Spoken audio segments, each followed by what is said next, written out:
நம்முடைய மாநில பொதுச் செயலாளர் மதிப்புக்குரிய வழக்கறிஞர் டாக்டர் நல்லுணை விஸ்வராஜ் அவங்க வந்திருக்காங்க.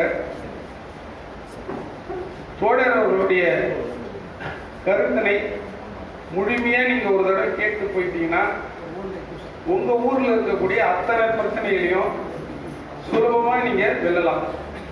அது வருவாய்த்துறையா இருந்தாலும் சரி, கிராம பஞ்சாயத்தா இருந்தாலும் சரி, பொதுப்பணித்துறையா இருந்தாலும் சரி, சுகாதாரத்துறையா இருந்தாலும் சரி, உங்களுக்கான நிகழ்ச்சிகளை உங்களுக்கான வேலைகளை வேற யாரையும் போய் நாடாம ஒரு அரசியல்வாதிகிட்ட போனா பணம் கேட்பான், ஒரு அதிகாரிகிட்ட போனா பணம் கேட்பான், ஒரு புரோக்கர் பிடிச்சிட்டு போனா பணம் கேட்பான். ஆனா 10 ரூபாய் இயக்கத்துல நீங்க ஒரு தடவை கலந்துக்கிட்டு மதிப்புக்குரிய பொதுச் செயலர் டாக்டர் நல்லுணை விஸ்வராஜ் அவங்க சொல்லக்கூடிய சட்ட விதிகளை நீங்க குறிச்சு வச்சுக்கிட்டு நீங்க வீட்டுக்கு போனீங்கன்னா உங்களுக்கான தேவைகளை, உங்களுக்கான சட்டத்தை, உங்களுக்கான வரைமுறைகளை நீங்களே கேட்டு வாங்கிக்கலாம். 10 காசு செலவு பண்ண தேவையில்லை, புரோக்கர் பிடிச்சி செலவு பண்ண தேவையில்லை. எனவே ஏன் நான் முன்னோர்களே சொல்றேன்னா, தயவு செய்து நீங்க அமைதியாக இருந்தால் மட்டுமே அவர் சொல்லக்கூடிய கருத்துக்களை உருவாக்க முடியும். பற்றறி, அதாவது கிராமத்தில் சொல்லுவோம், பற்றறி கட்டலும் கட்டது, கற்றறிவு கட்டலும் பற்றறிவு பெரிதுன்னுவோம். எனக்கெல்லாம் பற்றறிவு தான், கற்றறிவு கொஞ்சம் கம்மி தான். பேருக்கு தான் வழக்கறிஞர் படிச்சிருக்கேன்.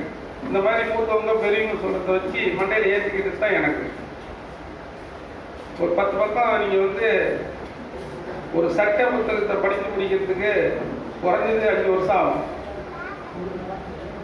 சட்ட புத்தகத்தை படித்து முடிக்கிறதுக்கு 5 வருஷம் ஆகும்.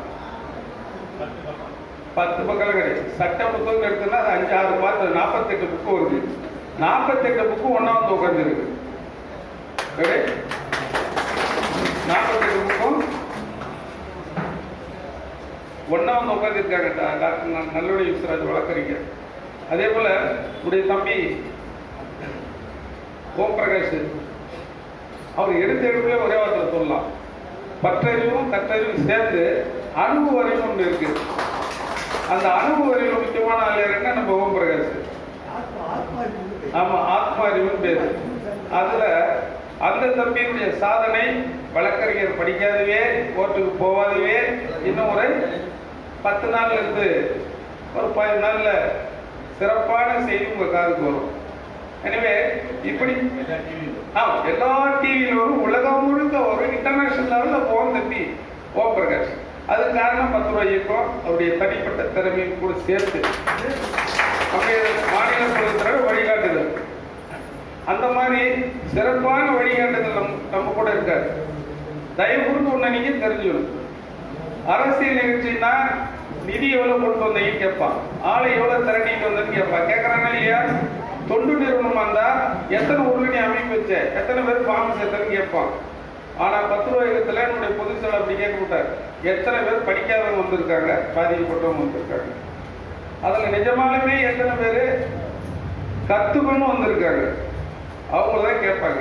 நம்முடைய பொதுச் செயலாளர் 10 ரூபாய்க்கும் 10 காசு வாங்காது, உங்ககிட்டயும் வாங்காது. இனிமேலும் 10 ரூபாய் இடத்துல யாராவது சட்ட பயிற்சி போகும்போது அவங்க கிட்டயும் வாழ்நாள் முழுக்க வாங்காது. அவருடைய நோக்கம் எல்லாம், நம்முடைய நோக்கம் எல்லாம் சட்டம் தெரியாத மக்களுக்கு சட்டத்தின் வழியே சொல்லித்தரணும், சட்டத்தின் வழியே உங்களை காப்பாற்றணும், உங்களை சார்ந்தவங்களை நீங்களே காப்பாற்றணும். குறிப்பா நானு வக்கீல் படிச்சுக்கிற பேரே தவிர என்னையே 10 ரூபாய்க்கு தான் காப்பாற்றணும். நான் நேராக சொல்றேன். இப்ப என்ன காப்பாற்றுற 10 ரூபாய்க்கு உங்களையும் காப்பாற்றும். அப்படின்னா நம்ம பொறியித்தனம் பண்ண போறதில்ல, ரவுடித்தனம் பண்ண போறதில்ல, கட்ட பஞ்சாயத்து பண்ண போறதில்ல. அப்புறம் என்னதான் பண்ண போறீங்க? சட்டம் மட்டுமே கத்துக்க போறோம், சட்டம் மட்டுமே சொல்லி தர போறோம். சட்டப்படி 10 ரூபா ஒரு ஸ்டாம்ப் ஒட்டி தகவல் கேட்டு அதிகாரிகளை உட்கார வைக்க போறோம். அவ்வளவுதான். நம்மளால லஞ்சம் தர முடியாது. தர முடியுமா? லஞ்சம் தர முடியாது. லஞ்சம் தந்து ஒருத்தர்கிட்ட வேலை வாங்குற வசதி இல்லை. இங்க உட்கார்ந்து இருக்கிற 10 பேர் 3 வேலை சொத்துக்கு தயாரானவங்களும் இருப்பாங்க. அடுத்த தலைமுறைக்கு யாராவது 2-3 பேராவது பணம் சேர்த்து வச்சிருப்பாங்க. ஆனா அடுத்த வேலை சோத்துக்கு கஷ்டப்பட்டு நினைக்கிறவங்களையும் உட்கார்ந்து இருப்பாங்க. பெருமைக்காக சொல்லல, யாரையும் இடிபடுத்தி பேசுங்க. நம்முடைய நோக்கம் என்னன்னா, இந்த வந்தவர்களுக்காவது சட்டத்தை சொல்லிதான் நம்முடைய பொதுச் செயலாளர் வந்திருக்காங்க டாக்டர் நல்லுணை விஸ்வராஜ் அவங்க. தயவு கூர்ந்து மீண்டும் உங்களுக்கு ஒரு 10 ரூபாய் இயக்கத்தின் சார்பாக வேண்டுகோள், அவரவர்கள் உட்காரக்கூடிய இடத்துல தயவு செய்து உட்காருங்க. இந்த சேரு தான் நம்முடைய பேச்சை எடுத்துருக்கணும். நீங்கள் வீட்டில் அண்ணா கோயந்தா நான் அவனுக்கு முன்னாலே சொல்லிடுறேன், உன் ஒன்றுதான் சுப்பிரமணியன் என்ன முன்னாலே சொல்லிடுறேன். முன்னால் வந்து இங்கே கூட உட்காந்தீங்க, ஆனால் பக்கத்தில் முதல்ல பேசக்கூடாது. கடைசியாக ஒன்று நிறுத்தி முன்னாடியே சொல்லிடுறேன். நீ தான் நிறைய பேசுவேன், நான் ஓப்பனாக சொல்லிடுறேன். அதனால் நீங்கள் எதாவது பேசுறதா இருந்தால் முன்னாடி வந்து பேச மாட்டார், முன்னாடி வந்து உட்காந்தீங்க. யாரும் பக்கத்தில் பேசுனீங்கன்னா தோழர் சொல்லக்கூடிய கருத்து உங்கள் செவியில் வராது. இவ்வளோ கஷ்டப்பட்டு ஏற்பாடு பண்ணியிருக்காங்க கள்ளக்குறிச்சியில் இருக்கிற தோழர். ஒரு ஐயா ஃபாரஸ்ட் ஆஃபீஸர், ரிட்டையர்ட் ஆனவர், அவர் பேர் கண்ணன், நல்ல சம்பளம் வாங்குறவர், 7 ஏக்கர் பயிர் ஆர்கானிக் பயிர் வைக்கிறார். அந்த மனுஷன் நம்மளுக்காக உணவு தயாரித்து கொஞ்சம் வயசான நேரத்தில் 65 வயசு மேலே ஆகுது. எதுக்காக? ஏதாவது 4 அறிவு கற்றுக்கணும், 4 சட்டத்தை கற்றுக்கணும். நம்மளால முடிஞ்சது, நம்ம பிள்ளைங்களாம் இருக்காங்க, தம்பிங்களாம் இருக்காங்க, பேர பிள்ளைங்களாம் இருக்குது அப்படின்னு. இப்போ அந்த மனுஷன் பைத்தாந்துறையில் சமையல் ரெடி பண்ணிட்டு இருக்காரு. இதுக்கெல்லாம் நம்ம செவி கொடுத்து சாட்சி இந்த கருத்தை கேட்கணும் அப்படின்னு சொல்லி 10 ரூபாய் இயக்கத்தின் சார்பாக முதலாவதாக இந்த நிகழ்ச்சியை தலைமை தாக்கி தெரிவிக்கும்படி எங்கப்பா நம்மால் நகர செல்வராஜ் வாங்க, நம்ம செல்வராஜ் மானியம்மா தலைமைக்கு முன்னாடியே தம்பி செல்வராஜ் குடும்பம் மேலே வா. தோழர் வாழ்த்துருங்க, இன்னைக்கு உங்களுக்கு திருமண நாள். எல்லாரும் கை தட்டி உட்காந்துருங்க. ஆமாம், இவங்களுக்கு திருமண நாள். ரொம்ப மகிழ்ச்சி. வாங்க தம்பி உட்காருங்க, நீ உட்காருமா. இந்த நிகழ்ச்சிக்கு தம்பி செல்வராஜ் நகர செயலாளர்களை தலைமை தாங்கி வாமா, பாப்பா வாமா.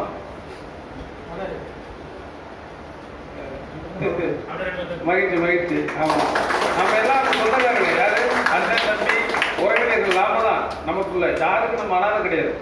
நமக்கு ஆள் இல்லைன்னு யாரும் நினைக்கூடாது. நாம இருக்கிறோம், கரெக்டுங்களா? ஒருத்தர் நாம் இருக்கிறோம்.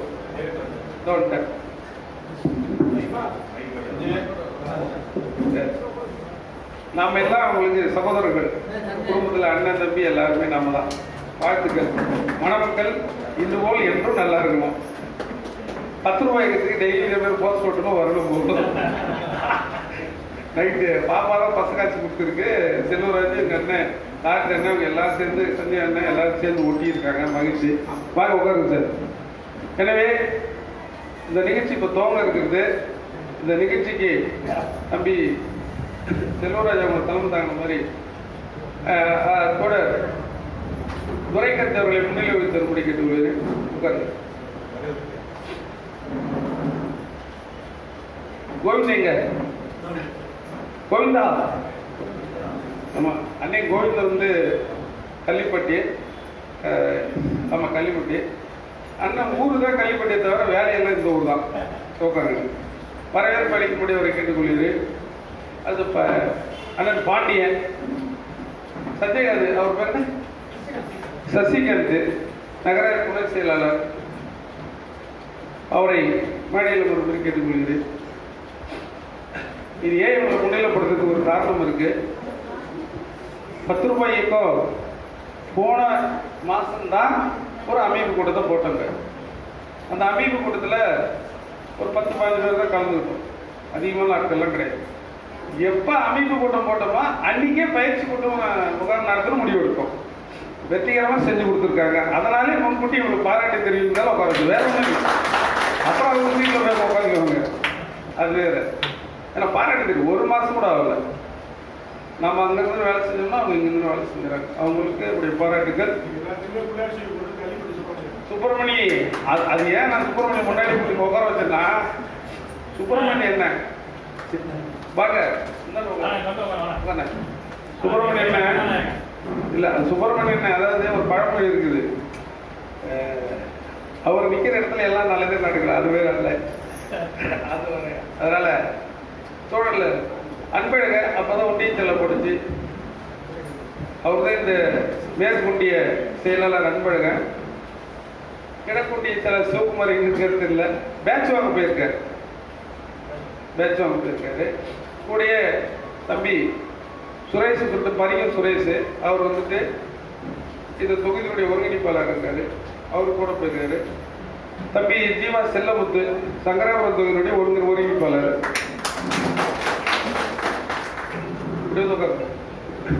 வந்து உட்காருப்பா. அதனால தோழர்கள் வந்திருக்கிற அனைவரும் கொஞ்சம் அமைதி காத்து கூட்டத்தை நடத்தி தரும்படி மீண்டும் பணிவன்போடு உரிமையோடு உங்களை கேட்டுக்கொள்கிறேன். நிகழ்ச்சியை அண்ணே சுந்தரம், ஆமா அதை சொல்ல மறந்துடுவாங்க. அடிப்படையிலே மேட்டுப்பாளையம் ஆட்டோ அண்ணன் சுந்தரம் கோயம்புத்தூர்லேருந்து ஊட்டியிலிருந்து வந்திருக்காரு.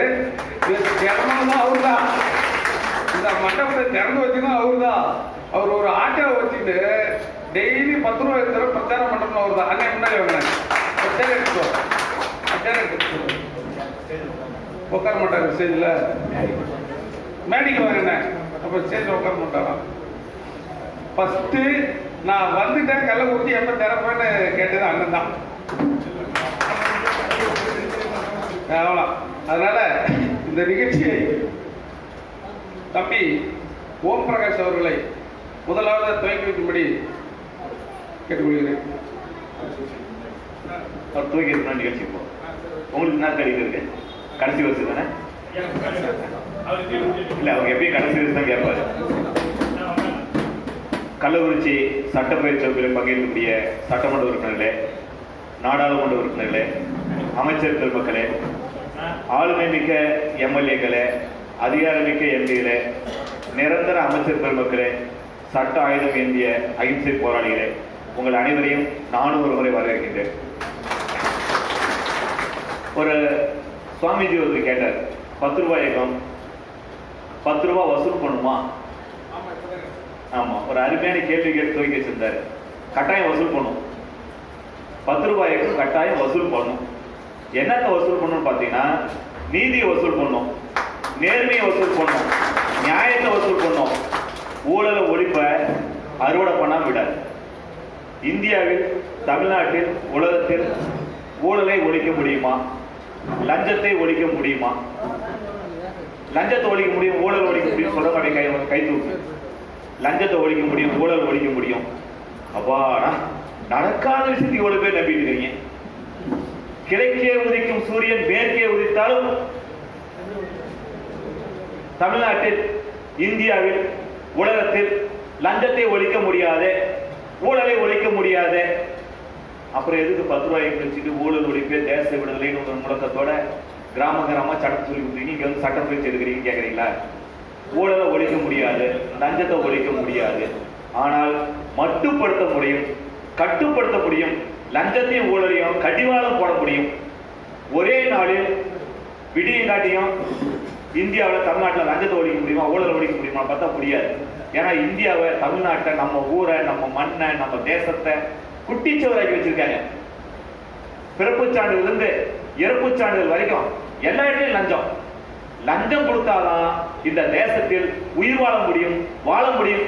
அப்படிங்கிற அளவுக்கு இந்த நாட்டை குட்டிச்சவராக்கி வச்சிருக்காங்க, கெடுத்து வச்சிருக்காங்க, மோசமாக்கி வச்சிருக்காங்க. ஆனா ஒரு 100 பேருக்கு லஞ்சம் கொடுக்காம வாழணும், நேர்மையா வாழணும், நியாயமா வாழணும் அப்படிங்கிற மிகப்பெரிய கற்பனையோட, ஆசையோட இங்க உட்கார்ந்துருக்கீங்க. உங்களை மனதார வாழ்த்தி வரவேற்கின்றேன். உங்களுடைய நோக்கம் வெற்றி பெற வேண்டும் என்று நான் ஆசைப்படுகிறேன். இது என்னுடைய ஆசை கிடையாது, தேசப்பிதா மகாத்மா காந்தியின் ஆசை, கர்மவீரர் காமராசரின் ஆசை, பேரன் அண்ணாவின் ஆசை. இந்தியாவுக்கு சுதந்திரம் வாங்கினப்ப 30 கோடி பேர் இந்தியாவில் வாழ்ந்தாங்க. இந்த 30 கோடி பேர் இந்தியாவுக்கு சுதந்திரம் கிடைக்கிற எண்ணத்தோட போராட்டம் பார்த்தீங்கன்னா வெறும் 3 லட்சம் பேர் தான். 30 கோடி பேர்ல வெறும் 3 லட்சம் பேர் மட்டும்தான் இந்தியாவுக்கு சுதந்திரம் கிடைக்கணும் அப்படிங்கிற எண்ணத்தோடு போராடினாங்க. அப்படி போராடியவர்களுக்கு சுதந்திரம் இந்தியாவுக்கு கிடைக்கும் அப்படிங்கிற நம்பிக்கை இருந்துச்சான்னு பார்த்தீங்கன்னா சுத்தமா கிடையாது. சுதந்திரம் வீரபாண்டிய கட்டபொம்மன் காலத்துல, பாரதியார் காலத்துல, பாரதிதாசன் காலத்துல இந்தியாவுக்கு சுதந்திரம் கிடைக்குங்கிற எண்ணம், ஆசை, அதற்கான ஒரு வழி இருந்ததான்னு பார்த்தீங்கன்னா கிடையவே கிடையாது. பாரதியார் கவிதை எழுதினப்ப ஆடுவோமே பல்லு பாடுவோமே ஆனந்த சுதந்திரம் அடைந்து விட்டோம் என்று பல்லு பாடுவோமே, சுதந்திரமே கிடைச்சிருச்சுன்னு சொல்லி பாரதி பாடினப்ப பாரதிக்கு தெரியும் இந்தியாவுக்கு சுதந்திரம் இப்ப கிடைக்காதுன்னு தெரியும். அவ்வளவு பெரிய இருட்டு இந்தியாவில் அவர் சுதந்திரம் கிடைச்சுன்னு சொல்லி நம்பிக்கையோடு போராடினார். வஉசி சிறையில் மிகப்பெரிய கஷ்டங்கள்லாம் அனுபவிச்சுட்டு போராட்டங்கள் நடத்தி நமக்கு சுதந்திரம் வாங்கி கொடுத்துருக்காங்க. 30 கோடி பேர்ல வெறும் 3 லட்சம் பேர் போராட்டம் செய்து, போராடி, வாதாடி, சிறைக்கு சென்று துப்பாக்கி குண்டுகளுக்கு பலியாகி தியாகங்களை செய்து நமக்கு சுதந்திரம் வாங்கி கொடுத்துருக்காங்க. இன்றைக்கு நம்ம எவ்வளவு பேர் இருக்கோம் மக்கள் தொகை? இந்தியாவின் மக்கள் தொகை எவ்வளவுங்க? 100. ஆமா, சொன்ன செகண்ட்ல புதுசா குழந்தைங்க ஒரு 100 குழந்தைங்க பிறந்திருப்பாங்க. ஒரு செகண்டுக்கு 3 குழந்தை பிறகுறாங்களா? நிமிடத்துக்குலாம் செகண்டுக்குலாம் செகண்டுக்கு 3 குழந்தை. மக்கள் தொகை பெருகிட்டே போகுது. இதுல ஊழல் ஒழிப்பு அப்படிங்கிறது எவ்வளவு பேருக்கு நம்பிக்கை இருக்குன்னு பாத்தீங்கன்னா ரொம்ப குறைவான தொழில் மட்டுமே நம்பிக்கை இருக்கின்றது. ஆனா இன்னைக்கு இருந்து ஒரு பள்ளி மாணவன், ஸ்கூலுக்கு போற குழந்தை, அவனுக்கு கூட தெரியுது லஞ்சம் கொடுத்தா வேலையாயிடுங்க. நான் சேலம் ஒரு நிகழ்வுக்கு போயிருந்தேன், ஒரு கடவுளுக்கு போயிருந்தேன். நிகழ்ச்சி முடிச்சுட்டு என்னை பேருந்தில் ஏற்றி வரதுக்கு ஒரு தம்பி வந்தான். வண்டி அருமையா ஓட்டினான். வண்டி எடுத்தான். வண்டி ஸ்டார்ட் பண்ணக்குள்ளேயே முன்னாடி மேலே ஏறி இறங்கிச்சு. வீலிங் பண்ணி ஆனால் உட்கார்னே பண்ணான். நான் பயந்துட்டே, தம்பி என்னை உயிரோட கொண்டு போய் சேர்த்து வேடான்னு கேட்டேன். பாதுகாப்பாக கொண்டு போய் சேர்த்துவேன், என்னுடைய வண்டியுடைய டிரைவிங் பாதுகாப்பு தான். தம்பி நான் 30 கிலோமீட்டருக்கு மேலே வண்டி ஓட்ட மாட்டேன், ஏன் வேகம் அவ்வளோதான், நீ உன் சாய்ஸ் போப்பா தம்பி, ஆனால் கொஞ்சம் பாதுகாப்பாக மெதுவாக கொண்டு போய் சேர்த்துப்பா அப்படின்னேன். நான் வேண்டுகோள் வச்சதுனால ஒரு 70-80 பாதுகாப்பாக என்னை கூப்பிட்டு வந்து பஸ் ஸ்டாப்ல இறக்கி விட்டான். அவன் இறக்கி வர வரைக்கும் எனக்கு உயிர், ஆமா, கையில பிடிச்சிட்டு வந்தேன். ஏடா படிச்சுட்டு இருக்குன்னு கேட்டேன். அந்த பையன் சொன்னான், நல்ல தட்டி பையலாம் இருந்தான், எப்படி ஒரு 70-80 கிலோ வெயிட் இருப்பான், நல்ல ஹைட் வெயிட்டா இருந்தான். ஏடா தம்பி படிச்சுருக்குன்னு நினைச்சேன். நான் அதே கல்லூரி மாணவன் நினைச்சு கேட்டேன். அந்த தம்பி சொன்னாப்ல, சார் 9வது படிச்சுக்கிறேன் சார். நான் வண்டி ஏறதுக்கு முன்னாடி கேட்டேன்னா வேற வண்டியில ஏறிருப்பேன், பாதி வழியில இருந்து கேட்டுட்டேன். என்ன படிச்சுட்டு அப்படிங்க? 9வது படிச்சுட்டு பையன் கீர் வண்டி ஓட்டிருக்கான். தம்பி போலீஸ் வண்டி பிடிக்காதான்னு கேட்டேன். ரொம்ப அழகா சொன்னான். லைசன்ஸ் வச்சிருக்காங்க அப்படின்னா, பாக்கெட்ல லைசன்ஸ் வச்சிருக்கான்னு சொன்னான். 9வது படிக்கிற பையனுக்கு யாரும் லைசன்ஸ் கொடுத்தாங்க அப்படின்னு லைசன்ஸை காட்டுறா தம்பி அப்படின்னேன். காட்டினா மிஸ்டர் மகாத்மா காந்தி 100 நோட் எடுத்து காட்டுறாங்க. என்னடா அப்படின்னு கேட்டா, போலீஸ் பிடிச்சா கொடுத்துட்டு வந்துடும்ல, வெயில் கையில் வச்சிருக்கேன்ல. ஒரு 9வது படிக்கிற குழந்தைக்கு போலீஸ் பிடிச்சா லஞ்சம் கொடுத்து தப்பிச்சிக்க முடியுங்கிற எண்ணத்தை, சூழ்நிலையை, படிப்பினையை இந்த சமுதாயம் கொடுத்திருக்கிறது. அவங்க அப்பா அம்மா சொல்லித்தரல, வாத்தியார் சொல்லித்தரல, இந்த சமுதாயம் அவர்களுக்கு சொல்லி கொடுத்திருக்கு. அந்த அளவுக்கு ஊழல், லஞ்சம் இந்த தேசத்தில் மிகப்பெரிய அளவில் சாதாரண விஷயமா மாறிடுச்சு. லஞ்சம் கொடுக்க மாட்டேன்னு சொல்லக்கூடிய உங்களை எல்லாம் பார்த்தா ஏதோ வேற்றுக்கிறதுக்கு வந்தவங்களா பார்க்கக்கூடிய சூழல் ஆயிடுச்சு. அதனாலதான் அரசர்களுக்கு நீங்க போக்குலாம் சண்டை வருது. நம்ம சமூக அரசர்களுக்கு போக்குள்ள அரசு அதிகாரிகளோட மோதல்கள், முரண்பாடு வருது. காரணம் என்னன்னு பாத்தீங்கன்னா, எல்லா பயிலும் வரான், காசு கொடுத்து சாதிச்சுட்டு போறான், கேட்கறத விட அதிகமா கொடுக்குறான், கேட்காமலே கொடுத்துறான், கொடுக்காம போறதில்லை. ஆனா இந்த ஒரு சில சமூக ஆர்வலர்கள், சட்டம் தெரிந்த மேதைகள், கொஞ்சம் சட்டம் தெரிஞ்ச அறிவாளிகள், இவங்க மட்டும் வந்தாங்கன்னா சட்டம் என்ன சொல்லுது தெரியுமா? வாங்குற சம்பளம், சம்பளத்துக்கு வேலை செய்ய, ஒரு பென்ஷன் வாங்கினா 3 நாள்ல ஒப்புவிச்சுட்டு கொடுக்கணும். இந்திய குடிமகன்ட்ட ஒரு மனு வாங்கினா 3 நாள்ல என்ன தரணும்? ஒப்புவிச்சுட்டு தரணும். சட்டம் சொல்லுது தெரியுமா? இதுவரைக்கும் கொடுக்கல, இனிமேல் கொடுத்தா கூட. நான் கொடுத்த மனுவுக்கு 30 நாள்ல பதில் சொல்லணும். ஒரு குடிமகன், ஒரு பொதுமக்கள் மனு கொடுத்தா 30 நாள்ல பதில் சொல்லணும். சட்டம் சொல்லுது, ஜீவோ சொல்லுது. தமிழக அரசு போட்ட சட்டம், இந்திய அரசு போட்ட சட்டம் சொல்லுங்க. ஒழுங்கா பதில கூட 30 நாள்ல பதில் கொடுக்க முடியல அப்படின்னா, ஏன் பதில் கொடுக்க முடியலங்கிற காரணத்தை எனக்கு எழுத்து மூலமா சொல்லி, எவ்வளவு நாள்ல என் மனுவை முடிச்சு கொடுப்பேன், இறுதி முடிவு எடுப்பேங்கிறத எழுத்து மூலமா சொல்லணும்னு சொல்லி இடைக்கால அறிக்கை சொல்லணும்னு சட்டம் சொல்லுது, ஜீவோ சொல்லுது. குடியான்னு சொல்லி நம்ம சமூக ஆர்வலர் கேட்கிறார். நம்ம அரசு ஊழியர் என்ன சொல்றாருன்னா, எல்லா கோயிலும் வரோம், காசு கொடுத்தோம், நாங்க வேகமா வேலை செஞ்சு கொடுக்குறோம், நீங்க மட்டும் வந்து சட்டம் பேசுறீங்களா பாவீங்களேன்னு கேட்கறாங்க. இப்ப நமக்கு முன்னாடி கேள்வி என்னன்னா, இந்த நிலைமையை மாற்ற முடியுமா? மாத்தணுங்கிற ஆசை நமக்கு எல்லாமே இருக்கு. இந்த லஞ்சத்துக்கு டேட்டா பர்த் தெரியுங்களா? பிறந்த தேதி தெரியுங்களா? லஞ்சம் என்னைக்கு பிறந்ததுன்னு தெரியுங்களா? காமராஜர் ஐயா காலத்துல ஓட்டு காசு கொடுத்தாங்களாம். எவ்வளவு கொடுத்தாங்களாம்? ஒரு டீ வடை கொடுத்தாங்களாம். என்ன கொடுத்தாங்களா? ஓட்டு போட்டு வெளியே வந்த உடனே, அண்ணே டீ சாப்பிட்டு போங்கண்ணே, ஒரு போண்டா கொடுத்து, ஒரு வடையை கொடுத்து, ஒரு டீயை கொடுத்து அனுப்பிடுவாங்களாம். இதுதான் லஞ்சம் ஓட்டு கொடுக்க ஆரம்பிச்சுதான் சொல்றாங்க. அதற்கு பிறகு காலெல்லாம் கொடுத்தாங்கன்னா ₹1 கொடுத்தாங்க ஓட்டு போடுறதுக்கு. காமராஜர் ஐயா காலத்துல டேபிளுக்கு கீழே அதிகாரிகள் லஞ்சம் கொடுத்தா சொல்றாங்க, வரலாறு சொல்லுது. இது நம்முடைய விடுதலை பெற்ற பிறகு லஞ்சத்துக்கான வரலாறு. இன்னைக்கு டேபிளுக்கு கீழே கொடுத்து அடிச்சுடுவாங்க. ஏன்னா எண்ணி பார்த்தா நம்மள வாங்குறாங்க. ஜிபேல கூட நம்ம அதிகாரிகள் வாங்குறாங்க. எதுல வாங்குறாங்க? ஆமா, லஞ்சத்துக்கு என்ன ரசீது மட்டும் தான் தராம இருக்காங்க. விட்டா போர்டு வச்சிருவாங்க. வட்டாட்சியர் அலுவலக வாசல்ல, பிரிவு அலுவலக வாசல்ல, விஏஓ ஆஃபீஸ் வாசல்ல போர்டு தான் வைக்க போறாங்க. இறப்பு சான்றிதழ் 5000, வாரிசு சான்றிதழ் சொத்தில் மதிப்பில் 10%. என்னங்க 10%, சொத்து மதிப்புல 10%. சென்னையில பப்பு தான் வாங்கிட்டு இருக்காங்க. நம்ம ஊர்ல வாரிசு சான்றிதழ் 10,000 20,000 வாங்கிட்டு இருக்கா சொல்றாங்க. எவ்வளவு உங்க ஊர்ல எவ்வளவு வாங்குறாங்க வாரிசு சான்றிதழுக்கு? 20,000. இடத்த பொறுத்து இல்ல, ஐயா கரெக்டா சொல்றாரு, பெரியவர் சொல்றாரு, அதனால சரியா தான் இருக்கும். இடத்த பொறுத்து வாங்குறாங்க, ஆளை பொறுத்து வாங்குறாங்க. சென்னை பொறுத்த வரைக்கும் சொத்து மதிப்பு எவ்வளவு? 10% கொடுத்துருங்க கேட்டு வாங்கிக்கிறாங்க. போர்டு வச்சிட போறாங்க. இனிமேல் அரசு அலுவலக வாசல்ல போர்டு. இப்ப ஏற்கனவே ஒவ்வொரு அரசு அலுவலக வாசலையும் பார்த்தீங்கன்னா புரோக்கர் வச்சுட்டு இருக்காங்க. அந்த அளவுக்கு இன்னைக்கு மோசமா இருக்கு. வெள்ளைக்காரர் காலத்துல லஞ்சம் இருந்தது. இதுக்கு டேட் ஆஃப் பர்த் எப்பன்னு பாத்தீங்கன்னா மகாபாரதத்துல சகுனி லஞ்சம் கொடுத்து பாண்டவர்ல நெருப்பு வைக்கிறதுக்கு ஏற்பாடு பண்ணதா சொல்றேன். ஒரு பதிவு இருக்கின்றது. 2000 வருஷமா 3000 வருஷமா 4000 வருஷமா இருக்கிற லஞ்சத்தை நம்ம ஐயா கலை கதிரவன் ஒரே நாள்ல லஞ்சத்தை ஒழிக்க நினைக்கிறார். லஞ்சத்தை ஒழிக்கணும் ஆசைப்படுற நம்ம ஓம் பிரகாஷ், டேவிட் குமார், நல்லுனி சார் போன்றவங்க என்ன சொல்றோம்னா, லஞ்சத்தை கொஞ்சம் மெதுவா ஒழிக்கலாம். அதுக்கு முன்னாடி நாம கொஞ்சம் டெம்பா நிற்போம், ஸ்ட்ரென்த்தா நிற்போம், சாதி சனத்தோட உறவுகளோட பலமா நிற்போம். சமூக ஒத்தாலே வருவான், சமூக அக்கறையோட மனசன் ஒரே ஒரு ஆள் வருவான், சட்டார்வாளர் தகவலாளரோட ஒரு ஆள் வருவான்.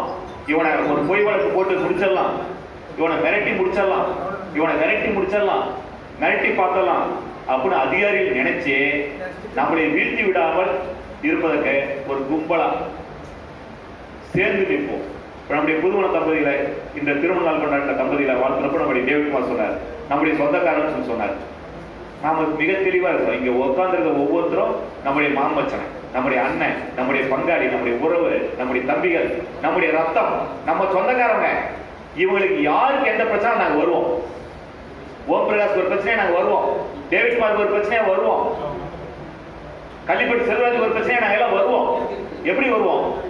டவுன் பஸ் எல்லாம் வர மாட்டோம், லாரி எடுத்து ஆட்டோ பஸ்லாம் வர மாட்டோம். ஆளுக்கு ஒரு பேப்பர் எடுப்போம், பேனா எடுப்போம், சாத்துவோம். அந்த விஷயத்துக்கு அப்புறம் வந்துடலாம். லஞ்சத்துக்கு டேட் ஆஃப் பர்த். மகாபாரத காலத்துல இருக்கக்கூடிய லஞ்சத்தை ஒரு நாள்ல ஒழிக்க முடியுமான்னு பார்த்தா முடியுங்களா? இப்ப சொல்லுங்க, முன்ன எல்லாம் வேகமா லஞ்சத்தை ஒழிக்க முடியும், ஊழல் ஒழிக்க முடியும், கை தூக்குறீங்கல்ல. இப்ப கை தூக்க பார்க்கலாம். லஞ்சத்தை ஒழிக்க முடியும், ஊழல் ஒழிக்க முடியும், கை தூக்க பார்க்கலாம். முடியவே முடியாதுல்ல. ஆனால் முடியும். லஞ்சத்தை கடிவாளம் போட்டு அடக்க முடியும். இந்த திருட்டு பசங்களை அடக்கி வைக்க முடியும். என்ன வழின்னு பாத்தீங்கன்னா, சட்டங்கிற ஆயுதத்தை கையில் எடுக்கணும். என்ன ஆயுதத்தை? துப்பாக்கி எடுத்தீங்கன்னா ஒரு 6 போட்டா இருக்கும். AK-47 சொன்னா 40 போட்டால நமக்கு ஆயுத பத்திலாம் தெரியாதுங்க. டேவிட்குமார் உங்களுக்கு தெரியுமா? சத்தியமா தெரியாது. கும்பிட்டா இருப்பாருங்க. ஒரு கத்தி எடுக்கிறோம். கத்தி எத்தனை எவ்வளவு நேரத்துக்கு பயன்படுங்க? கூடுதே போற வரைக்கும். எல்லா ஆயுதத்துக்கும் ஒரு காலக்கெடு இருக்கின்றது. ஆனால் அறிவு ஆயுதத்திற்கு, சட்ட ஆயுதத்திற்கு காலக்கெடுவே கிடையாது. உங்க பேப்பர் பேனாவுக்கு எவ்வளவு நாள் உங்களுக்கு எழுதுக்கு தைரியம் இருக்கின்றதோ, எவ்வளவு நாள் உங்க மையில பேப்பர்ல பேனாவில் மை இருக்கின்றதோ அத்தனை நாள் நம்ம எழுதிக்கிட்டே இருக்கோம். இந்த சட்டம் நம்ம கூட எப்பயுமே வந்துகிட்டே இருக்கோம். சட்டம்னா என்னன்னு பாத்தீங்கன்னா, டேவிட்குமார் சொன்னாரு. எத்தனை சட்டம் சொன்னீங்க டேவிட்குமார்? 48 சட்டம். பெரிய சட்டம் சொல்லிட்டாரு. படிச்சு முடிக்க 48 பேர் 5 வருஷத்துக்கு. இந்த சட்டம் இருக்கு இல்லைங்க, இந்த சட்டத்துக்கு பாவி யாரு? அம்பேத்கர். அண்ணல் அம்பேத்கர் வந்து அரசியலமைப்பு சட்டம் எழுதினார். இந்திய அரசியலமைப்பு சட்டத்தை எழுதியவர் அண்ணல் அம்பேத்கர். அது வந்து அவர் மெட்ரோலர் ஒருத்தர் இந்தியாவுடைய கல்வி முறையை கொடுத்தார். அவர் தான் சட்டத்தை எழுதிச்சார். குற்றவியல் நடைமுறை சட்டம், இந்திய தண்டனை சட்டம், சாட்சிய சட்டம், இந்த மாதிரி பெரிய பெரிய சட்டம்லாம் எழுதிச்சார் லார்டு மெட்ரோலோ. இப்ப அந்த சட்டம் மாத்தி நம்ம அண்ணன் மோடி வந்து புதுசா சட்டம்லாம் கொடுத்துருக்காரு. அந்த சட்டம் ஜூன் மாசத்துல நடைமுறைக்கு வரப்போகுது. இந்த சட்டத்துல முன்னாடி முதல்ல சட்டம் எழுதின பாவி யாருன்னு பாத்தீங்கன்னா யாருங்க? வெள்ளைக்காரன் முன்னாடி. இப்ப கொள்ளக்காரன் எழுதினாங்க, அதுக்கு முன்னாடி வெள்ளைக்காரன் எழுதினா. அதுக்கு முன்னாடி யார் எழுதினாங்க? மன்னர்கள் முன்னாடி யார் எழுதினாங்க? சாணக்கியர் எழுதுதான் சொல்றாங்க, மனு சட்டம் எழுதுதான் சொல்றாங்க. ஆனா சட்டத்தை எழுத்து யாருன்னு பாத்தீங்கன்னா நாம தான் எழுதிக்கிறோம். நம்ம பெரியவர் தான் சொன்னாங்க, நியாயம் என்னவோ அதுதான் சட்டம். நியாயம் என்னவோ அதுதான் சட்டம். யாரோ ஒரு பாதிக்கப்பட்ட மனுஷன் ஊர்ல பெரியவங்க சொல்லுவான், ஐயா எனக்கு என் அண்ணன் காட்டு தராரு, 3 ஏக்கர் நிலம் இருக்கு, 2 ஏக்கர் நஞ்சை இருக்கு, 1 ஏக்கர் புஞ்சை இருக்கு, எங்க அண்ணன் நஞ்சை இருக்கு, புஞ்சை எனக்கு தரும் அறம்பிடிக்கிறாப்ல. பெரியவர் நீங்க பஞ்சாயத்து பேசி எனக்கு நல்ல ஒரு நியாயத்தை சொல்லுங்க, சட்டப்படி எனக்கு ஒரு தீர்ப்பு சொல்லுங்க. ஊர் பஞ்சாயத்துல போய் பெரியவங்க போய் பாதிக்கப்பட்ட தம்பிக்காரன் சொல்றாங்க. பெரியவங்க என்ன பண்ணுவாங்கன்னா கூப்பிட்டு ஒரு தங்கி நம்ம ஊர் பஞ்சாயத்து, நம்ம ஊரு பஞ்சாயத்து கட்ட பஞ்சாயத்து நான் சொல்ல, நல்ல பஞ்சாயத்து சொல்லிருக்காங்க. சட்ட பஞ்சாயத்து சொல்ல, கட்ட பஞ்சாயத்து சொல்லு, நல்ல பஞ்சாயத்து, நியாயமான நேர்மையான பஞ்சாயத்து பேசல என்ன பண்ணுவாங்க, கூப்பிட்டு நியாயத்தை சொல்லுவாங்க. முதல்ல அந்த காலத்துல மன்னர் காலத்துல எப்படி பஞ்சாயத்து ஊர் பஞ்சாயத்து இருக்கணும் பாத்தீங்கன்னா, பெரியவங்க கூப்பிட்டு 2 தம்பி கூப்பிடுவாங்க, தம்பி உன் பிரச்சனையை சொல்லுமா அப்படிப்பாங்க. ஐயா 3 ஏக்கர் நிலம் இருக்கு, தாத்தா சொத்து, நாங்க 2 பேரும் வாரிசு, கொஞ்சம் சமமா பங்கு பிரிச்சு கொடுங்க அப்படின்னு தம்பி பரவாயில்ல சொல்லுவார். அண்ணனுக்கு ஏப்பா உனக்கு என்ன கருத்து, உன் பிரச்சனை சொல்லி பார்ப்பாங்க. ஐயா நான் பெரிய பையங்க, தம்பி 10 வருஷம் சின்னவங்க, அப்பா சின்ன வயசுலயே செத்து போயிட்டாருங்க, கடன் வாங்கி செத்து போயிட்டாருங்க, நான் உயிரை கொடுத்து ரத்தத்தை கொடுத்து குடும்பத்தோட உழைச்சி சொத்தை காப்பாற்றி வச்சிருங்க, நியாயமா எனக்கு பங்கு அதிகமா வேணுங்க, நான் காப்பாத்தான் கொடுத்தேன் சொத்து கடனுக்கு போயிட்டு ஒண்ணுமே இருந்திருக்காது, அதனால நீங்க எனக்கு கொஞ்சம் பங்கு அதிகமா கொடுங்க ஐயா அப்படின்னு அண்ணன் நியாயம் சொல்றாரு. நியாயம் தானே? பெரியவர் என்ன பண்ணுவாங்கன்னா 2 பேரும் கூப்பிட்டு உட்கார வச்சு ஒரு சமரசமா நியாயமா நஞ்சை ஆளுக்கு பதிவு, புஞ்சை ஆளுக்கு பதிவு, கடனை ஆளுக்கு பதிவு அப்படின்னு ஒரு நியாயமான பஞ்சாயத்தை பேசுவாங்க. நடுவுல யாராச்சும் சொன்னாலா பாதிக்கப்பட்டவனுக்கு நீதிபதிக்கு நடுவுல புரோக்கர் யாரும் சொன்னாலா யாரை எடுத்து கொடுத்தாங்களா? இது ஆதி காலத்துல இருந்த நீதிமுறை சட்டமுறை. வெள்ளக்கார காலத்துல புதுசோடு கண்டுபிடிச்சாங்க. யார் காலத்துல? வெள்ளக்கார காலத்துல போட்டு எல்லாம் போட்டு நடுவர் வந்து சட்டம் என்ன சொல்ல தெரியுமா? சமமா பங்கு பிரிக்கணும், சமமா பங்கு பிரிக்கணும் அப்படின்னு பங்கு பிரிக்கிறதுக்கு நியாயத்தை சொல்றதுக்கு நீதிமன்றம் ஒரு முறை கொண்டு தொலைச்சாங்க. அதன் நடுவில் வழக்கறிஞர் ஒரு தொழில் சார்ந்த தோழமையிலும் கொண்டு விட்டாங்க. கொஞ்சம் அப்படியே நீதிமுறை வணிக முறையா மாறிடுச்சு, நிர்வாக முறையா மாறி போயிடுச்சு, கெட்டு போச்சு. இன்னைக்கு என்னங்க நீங்க சொல்ல நான் சொல்லக்கூடாது, அதனால உங்க வாயை வாடகைக்கு வாங்குறேன். நம்ம அக்கா கண்ணகி நீதி கேட்டாங்களா இல்லையா? எந்த வக்கீல் வச்சு நீதி கேட்டாங்க? என்னங்க பாஞ்சாலி சபையில போய் நீதி கேட்டாங்கல்ல, யாரை வச்சு நீதி கேட்டாங்க? ஏதோ வக்கீல் கூட்டிட்டு போனாங்களா? அவங்க நியாயத்தை அவங்க கேட்டாங்க, ஜெயித்தாங்க. இன்னைக்கு வரைக்கும் வரலாற்றுல அவங்க பேசும் பொருளா இருக்காங்க. வந்தலாம், இனிமேல் வேற வழி இல்லை, நடுவுல யாரோ ஒருத்தர் வச்சுதான் ஆகுங்கிற சூழல் இருக்கு. நாம அந்த பஞ்சாயத்து அப்புறம் போயிடலாம், வந்துடலாம், சட்டங்கிற நல்ல விஷயத்துக்கு வந்துடலாம். இந்த சட்டத்தை எழுதினவங்க ஆரம்பத்தில் நியாயத்தை சட்டமா எழுதி வச்சிருந்தாங்க. படிப்படியா சட்டம் கொஞ்சம் அப்படியே மாறி போய் இன்னைக்கு வந்து தேவைக்கேற்ற சட்டமா மாறிடுச்சு, தேவை ஆளுக்கு தகுந்த மாதிரி மாறி போயிடுச்சு. இப்ப என்ன சட்டம் நீதிமன்ற சூழல் என்ன இருக்குன்னா, யாருக்கு வலிமை இருக்கிறதோ அவர்களுக்கு சாதகமாக எல்லாமே நடக்கும். யாருக்கு வலிமை கம்மியா இருக்கோ அவங்களுக்கு எதுவுமே நடக்காத ஆயிடுச்சு. காசு உள்ளவனுக்கு எல்லாம் கிடைக்கும், இல்லாதவனுக்கு எதுவும் கிடைக்காது. யாருக்கு அதிகாரம் இருக்கோ அவனுக்கு எல்லாமே வாழாட்டும், அதிகாரம் இல்லாதவனுக்கு கட்டிச்சு விடும். அப்படிங்கிற அளவுக்கு இன்னைக்கு நிர்வாக முறை, நீதிமுறை, சட்டமுறை எல்லாமே குட்டிச்சவரை ஒரு கேடுகட்ட காலத்தில் நாம வாழ்ந்துட்டு இருக்கிறோம். இதெல்லாம் மாற்ற முடியுமான்னு பார்த்தா நிச்சயமாக மாற்ற முடியும், நிச்சயமாக மாற்ற முடியும், உறுதியாக மாற்ற முடியும். ஏன்னா அந்த சட்டம் எல்லாமே நியாயத்தையும் நேர்மையும் அடிப்படையாக வச்சுக்கிறதுனால நியாயத்துக்காக நேர்மைக்காக போராடக்கூடியவர்கள் சட்டத்தை கையில் எடுக்கக்குள்ள மாற்றத்தை உருவாக்க முடியும். அந்த ஒரு நல்ல வாய்ப்பை தான் 2005 தகவல் அறிவு உரிமை சட்டம் ஒரு சட்டம் நமக்கு கொடுத்துருக்கு. இந்த சட்டம் வரதுக்கு நமக்கு சூழல் என்னன்னு பார்த்தீங்கன்னா, நம்முடைய காவல்துறை சார்ந்தவங்க சொல்லுவாங்க, பெரியவங்களாம் சொல்லுவாங்க, சட்டத்தை கையில் எடுக்கக்கூடாது, சட்டத்தை கையில் எடுக்கக்கூடாது. பாதிக்கப்பட்டவங்க காவல் நிலையத்தில் போய் புகார் தரணும், பாதிக்கப்பட்டவங்க அரசாங்கத்தில் போய் புகார் தரணும், பாதிக்கப்பட்டவங்க அதிகாரிகிட்ட போய் புகார் தரணும். அடிச்சா கூட அடி வாங்கிட்டு போலீஸ் ஸ்டேஷன்ல போய் சொல்லணுமே தவிர வலிக்கிறது கூட அழுதக்கூடாது, வலிக்கிறது கூட அழுந்துடக்கூடாது. ரோட்ல நம்ம அண்ணன் மனைவி கூட்டிட்டு நகையை போட்டு கல்யாணத்துக்கு போலான்ட்டு போயிட்டு இருக்கக்குள்ள ஏத்தாவில் ஒரு களவாணி பையன் வந்து அக்கா கிட்ட நகையெல்லாம் பிடிக்கிட்டு ஜாக்கெட்ல கை வச்சா அண்ணன் என்ன பண்ணணும்? 100க்கு தான் போன் பண்ணணும். 100க்கு தான் போன் பண்ணணும். மிஸ்டர் திருடர், நகையெல்லாம் கொடுக்கக்கூடாது, மனைவி தொடரக்கூடாது அப்படின்லாம் சொல்லக்கூடாது. என்ன பண்ணுவோம்? 100க்கு போன் பண்ணோம். 100க்கு போன் பண்ண போலீஸ் எப்போ வரும்? ஆமா ஆமா.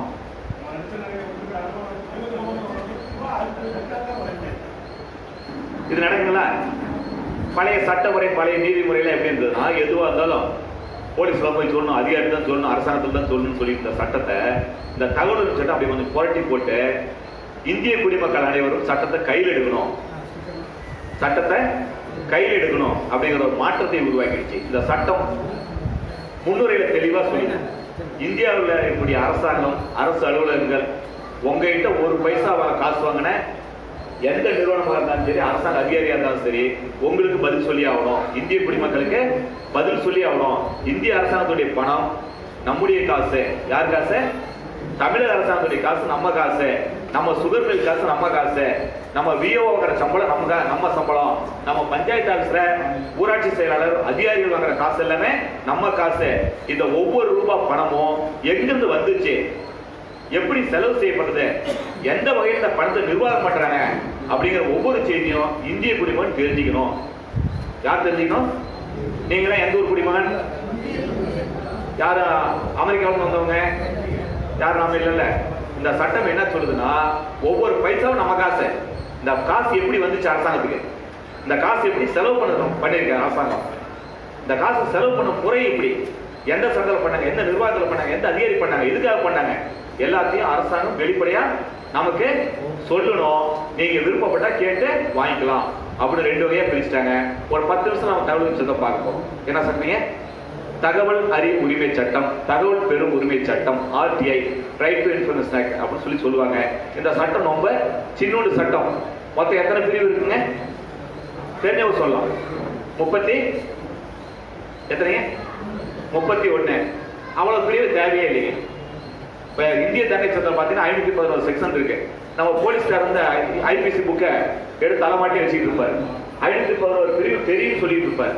ஆனா அவருக்கு தெரியவே தேவையில்லை. ஒரு 30 செக்ஷன் தெரிஞ்சா போலீஸ்காருக்கு போதும். ஒரு ஏடையாவுக்கு, ஒரு இன்ஸ்பெக்டருக்கு, SIக்கு வாழ்நாள் வரைக்கும் போலீஸ் தேவைப்படுறதுக்கு ஒரு 30 செக்ஷன் தெரிஞ்சா போதும். அதை தாண்டி அவருக்கு எதுவுமே தேவையில்லை. அந்த மாதிரி இந்திய தண்டனை சட்டத்தில் எப்படி 30 பிரிவு தெரிஞ்சா ஒரு போலீஸ்காரர் வாழ்க்கையை ஓட்ட முடியுமோ, அந்த மாதிரி தகவல் சட்டத்துல ஒரு 4 செக்ஷன் தெரிஞ்சா போதும். நாம இந்த இந்திய நாட்டுடைய மன்னனாக மாறிவிடலாம், எஜமானனாக மாறிவிடலாம். இந்த சட்டம் என்ன சொல்லுதுன்னு பாத்தீங்கன்னா, அரசாங்க அலுவலகங்களுடைய கோப்புகள் அனைத்தையும், ஆவணங்கள் அனைத்தையும், ரெக்கார்டு அனைத்தையும், இன்ஃபர்மேஷன் அனைத்தையும், தகவல்கள் அனைத்தையும் இந்திய குடிமக்கள் வாங்கி பயன்படுத்திக் கொள்ளலாம், பார்க்கலாம் சொல்லுது. தகவல்னா என்னன்னு பாத்தீங்கன்னா, ஒரு அரசாங்க ஆஃபீஸ்ல என்னென்ன இருக்குங்க? அரசாங்க ஆஃபீஸ்ல என்னென்ன இருக்குங்க? அரசாங்க அலுவலகத்துல என்ன ஆவணங்கள் இருக்குல்ல? உங்களுக்கு தெரிஞ்ச ஒரு கவர்மெண்ட் ஆஃபீஸ் சொல்லுங்க. என்னமா? பதிவுத்துறை. அந்த மாதிரி நாங்கள் சொத்து இருந்தா தான் போவோம். ஏதோ சொத்தே இல்லையே, ஏதோ பாட்டை பாடி சம்பாதிச்சுதான் பதிவுத்துறைக்கு போவோம். அதனால அந்த ஆஃபீஸ் வேணாம், விட்டுருங்க. தாலுகா ஆஃபீஸ் அது பெருசு. கள்ளக்குறிச்சி இருக்கு VO office. VO ஆஃபீஸா? VO office உங்களுக்கு தெரியுங்களே. சரிங்க. நம்ம முனிசிபல் ஆஃபீஸ்ல கிராம நிர்வாகி அலுவலகத்துல என்னென்ன வச்சிருப்பாருங்க? பட்டா, சிட்டா, அடங்கல், நிலம் தொடர்பான ஆவணங்கள், முட்டுகள், டேப்பு, அப்புறங்க பேப்பரு, பட்டா, மேப்பு, அப்புறங்க பிறப்பு சான்றிதழ், இறப்பு சான்றிதழ். யாருக்கு? VOவுக்கா? சரி. இல்ல, இறப்பு சான்றிதழ் VOவுக்கு கேட்டேன். நல்லது. இல்ல, அவரு இறப்பு சான்றிதழ் லஞ்சம் கொடுத்து வாங்கணும். நம்ம வாரிசு ஊரோட மேப்பு, நம்ம இடத்தோட மேப்பு, பக்கத்து வீட்டோட மேப்பு, அப்புறங்க இல்ல VO ஆஃபீஸ்ல கிராம நிர்வாகி ஆஃபீஸ்ல, அது நீங்க பஞ்சாயத்து ஆஃபீஸ் சொல்றீங்க. புறம்போக்கு VO புறம்போக்கு. சரிம்மா. VO புறம்போக்கு ரெக்கார்டு வச்சிருப்பாரு. அப்புறங்க ஏரி ரெக்கார்டு, அப்புறங்க வரி ரசீது, அப்புறங்க வேற என்ன இருக்குங்க? புத்தகம்லாம் நிறைய வச்சிருப்பாரு. டேபிள் மேல புத்தகம்லாம் வச்சிருப்பாரு. ஆஃபீஸ் நிறைய புத்தகம்லாம் வச்சிருப்பாரு. பேப்பர்லாம் வச்சிருப்பாரு. ஒரு கம்ப்யூட்டர் வச்சிருப்பாரு, லேப்டாப் வச்சிருப்பாரு. அப்புறம் வேற என்ன வச்சிருப்பாரு? அவர் வச்சுக்கிறதுலாம் கேட்கலீங்க, ஆஃபீஸ்ல இருக்க கேட்கறேன். போனேன். இதுல இந்த விஷயங்கள் எல்லாத்தையுமே நீங்க யார் வேண்டுமானாலும் நகல் வாங்கி பார்க்கலாம். டேபிள் வச்சிருக்காங்களா, சேர் இருக்குங்களா, இந்த எல்லாத்தையுமே நீங்க நகல் வாங்கலாம். போய் இந்த பிஓ ஆஃபீஸ் எப்படி வேலை செய்யுது, பிஓ எப்படி வேலை செய்யறாங்கிறது நீங்க போய் பார்வையிடலாம். ஒரு 2 மணி நேரம் அவர் கூட போய் உட்காந்து எப்ப அந்த பட்டா நோட்டை தூக்குப்பா, சிட்டா ரெஜிஸ்டர் எடுப்பா, அடங்கல் பதிவேடு கொடுப்பா அப்படின்னு வாங்கி அதெல்லாம் பார்வையிடலாம். எப்ப முட்டுகள்லாம் வச்சிருக்கான், அதுக்கு ஒரு டெப்போலாம் வச்சிருக்கான், முட்டுகள்லாம் காட்டு, எத்தனை முட்டுகள் ஸ்டாக் இருக்கு காட்டு அப்படி கேட்கலாம்.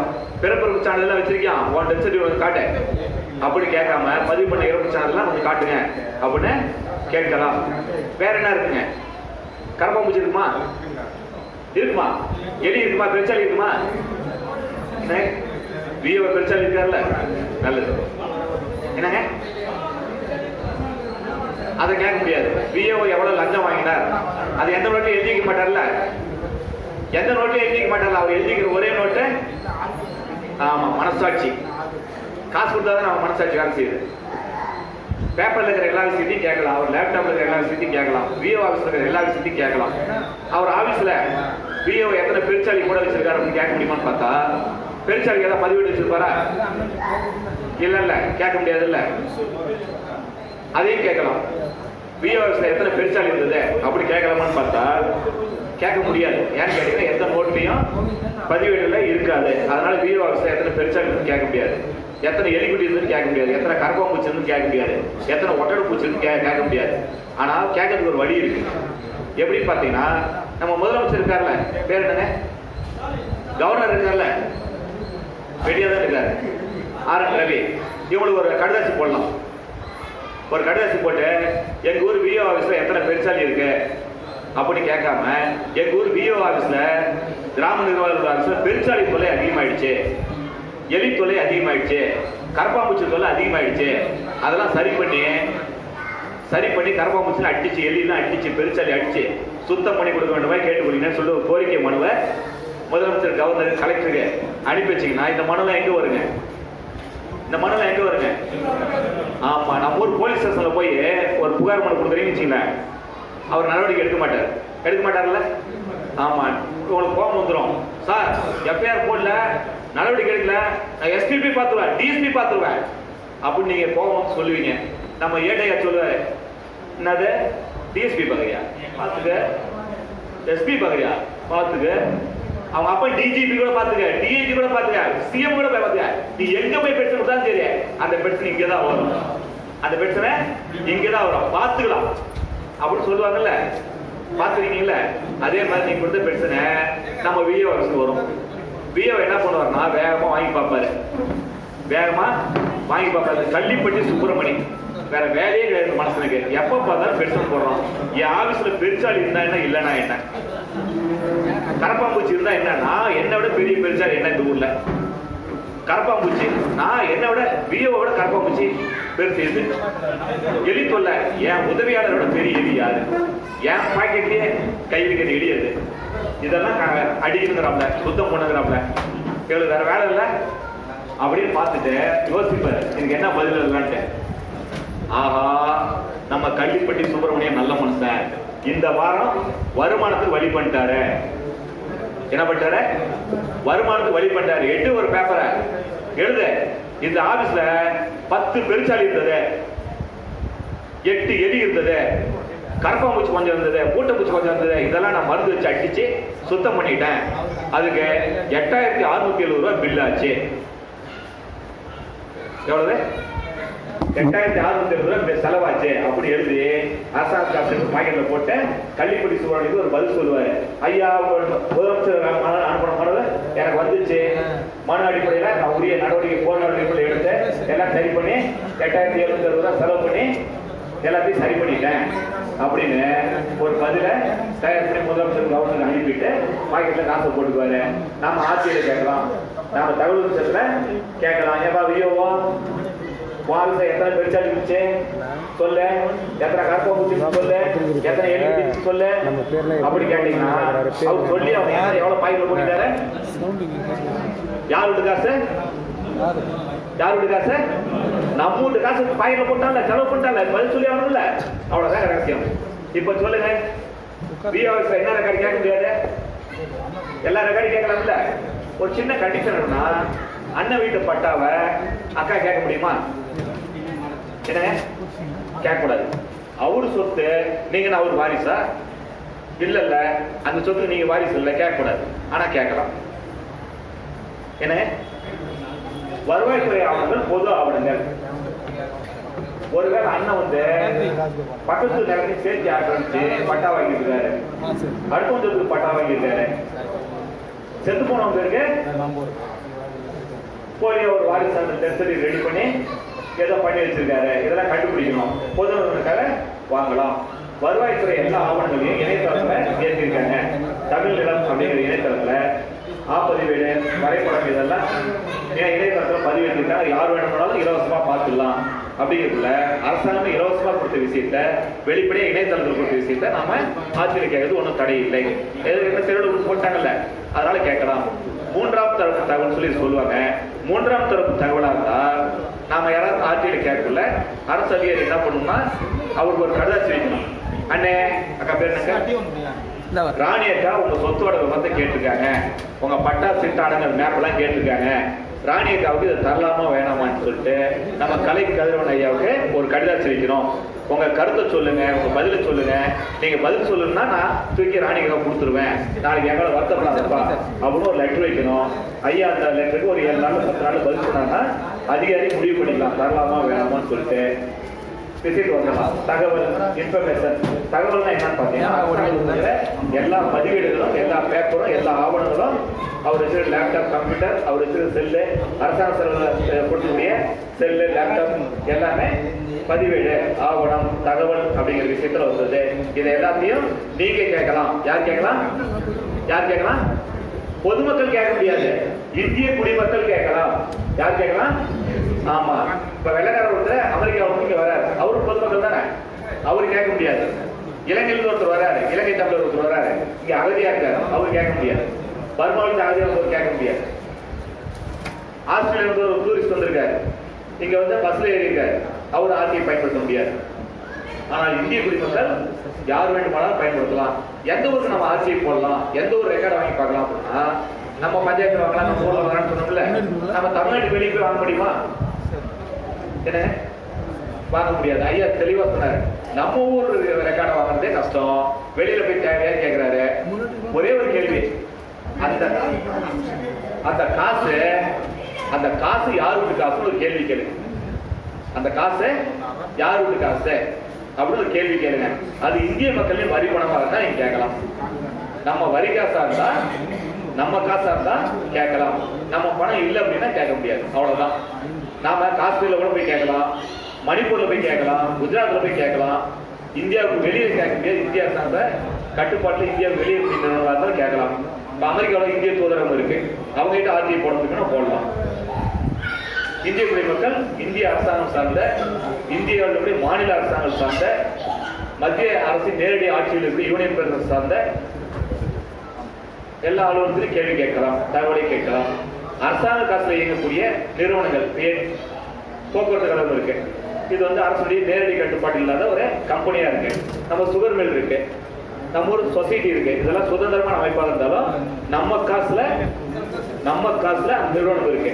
அரசாங்க பஸ் யார் பஸ்? அந்த காசு யார் காசு? நம்ம காசு.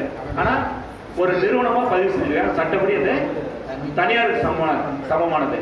இருந்தாலும் நம்முடைய பணம் என்பதால் பதில் சொல்லி ஆக வேண்டும். இப்ப நம்ம ஊர்ல என்ஜிஓ இருக்காங்க, யாருங்க? மகளிர் சுய குழு, என்ஜிஓ, அரசு சாரா தொண்டு நிறுவனம்.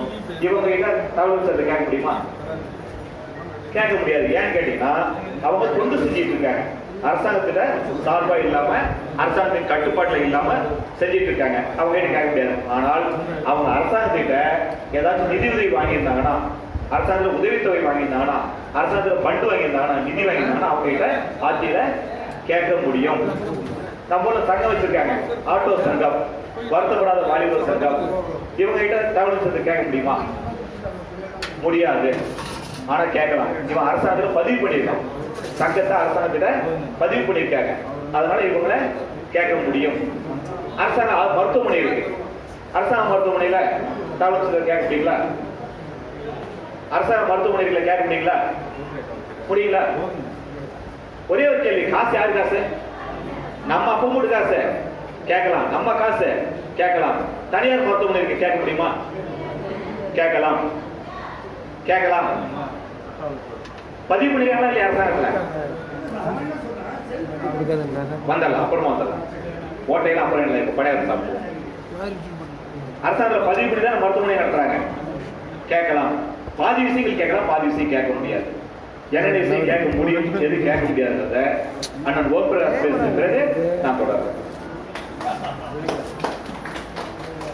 அனைவருக்கும் என்னுடைய பணிவான வணக்கத்தை தெரிவிக்கிறேன்.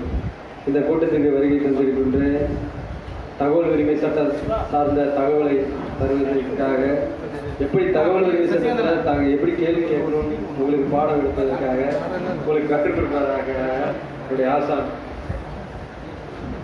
மாநில பொதுச்செயலாளர் நல்லவினேஸ்வரராஜ் அவர்கள் இந்த மாவட்டத்திலிருந்து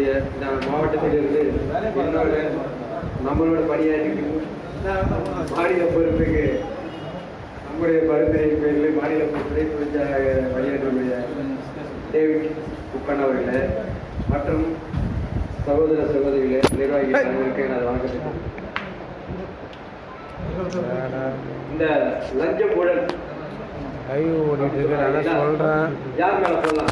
லஞ்ச ஊழல் வழக்கு உங்க மேலாம் போட முடியாது, உங்களெல்லாம் விஜிலன்ஸ் விசாரிக்க முடியாது.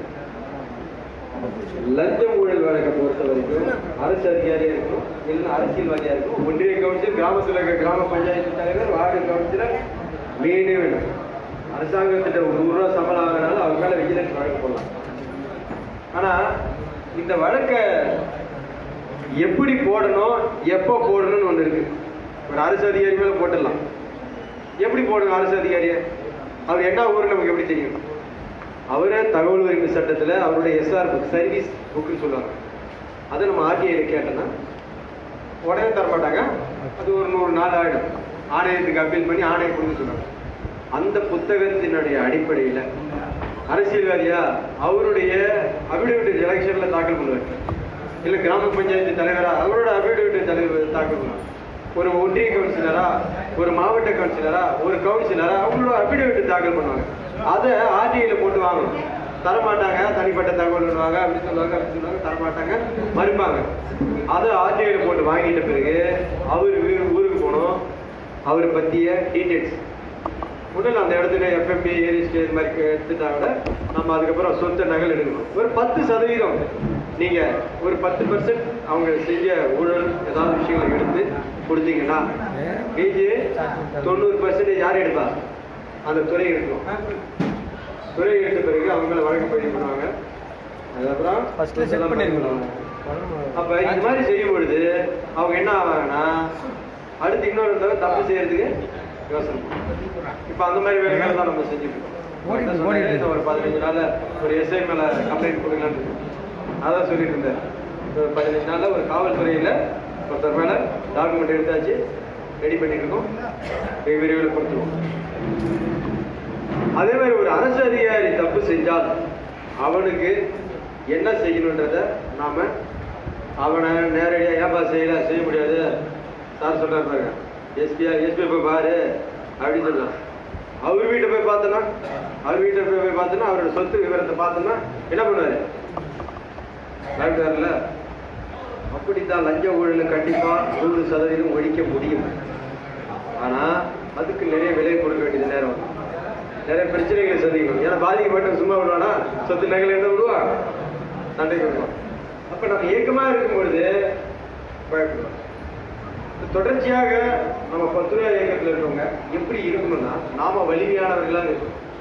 வலிமையான ஒருத்தர் ஒரு கிராமத்தில் இருக்கீங்க, ஒரு கிராமத்தில் ஒரு தலைவர் இருக்கிறார். எல்லாருமே போய் தலைவர் நிற்கிறாங்களா? நிற்க மாட்டாங்க. அதுக்கு ஒரு ஆர்வம் இருக்கும். அவர் ஒரு சர்வீஸ் பண்ணணும்னு நினைப்பாரு. ஏதோ ஒரு திறமைகள் அடிப்படையில் நிற்கிறாரு. அப்போ அவர் இவருக்கு போட்டோம்னா, தலைவராக போட்டோம்னா இந்த ஊருக்கு நல்லா இருக்கும் அப்படின்னு சொல்லி நம்ம ஓட்டு போகணும்.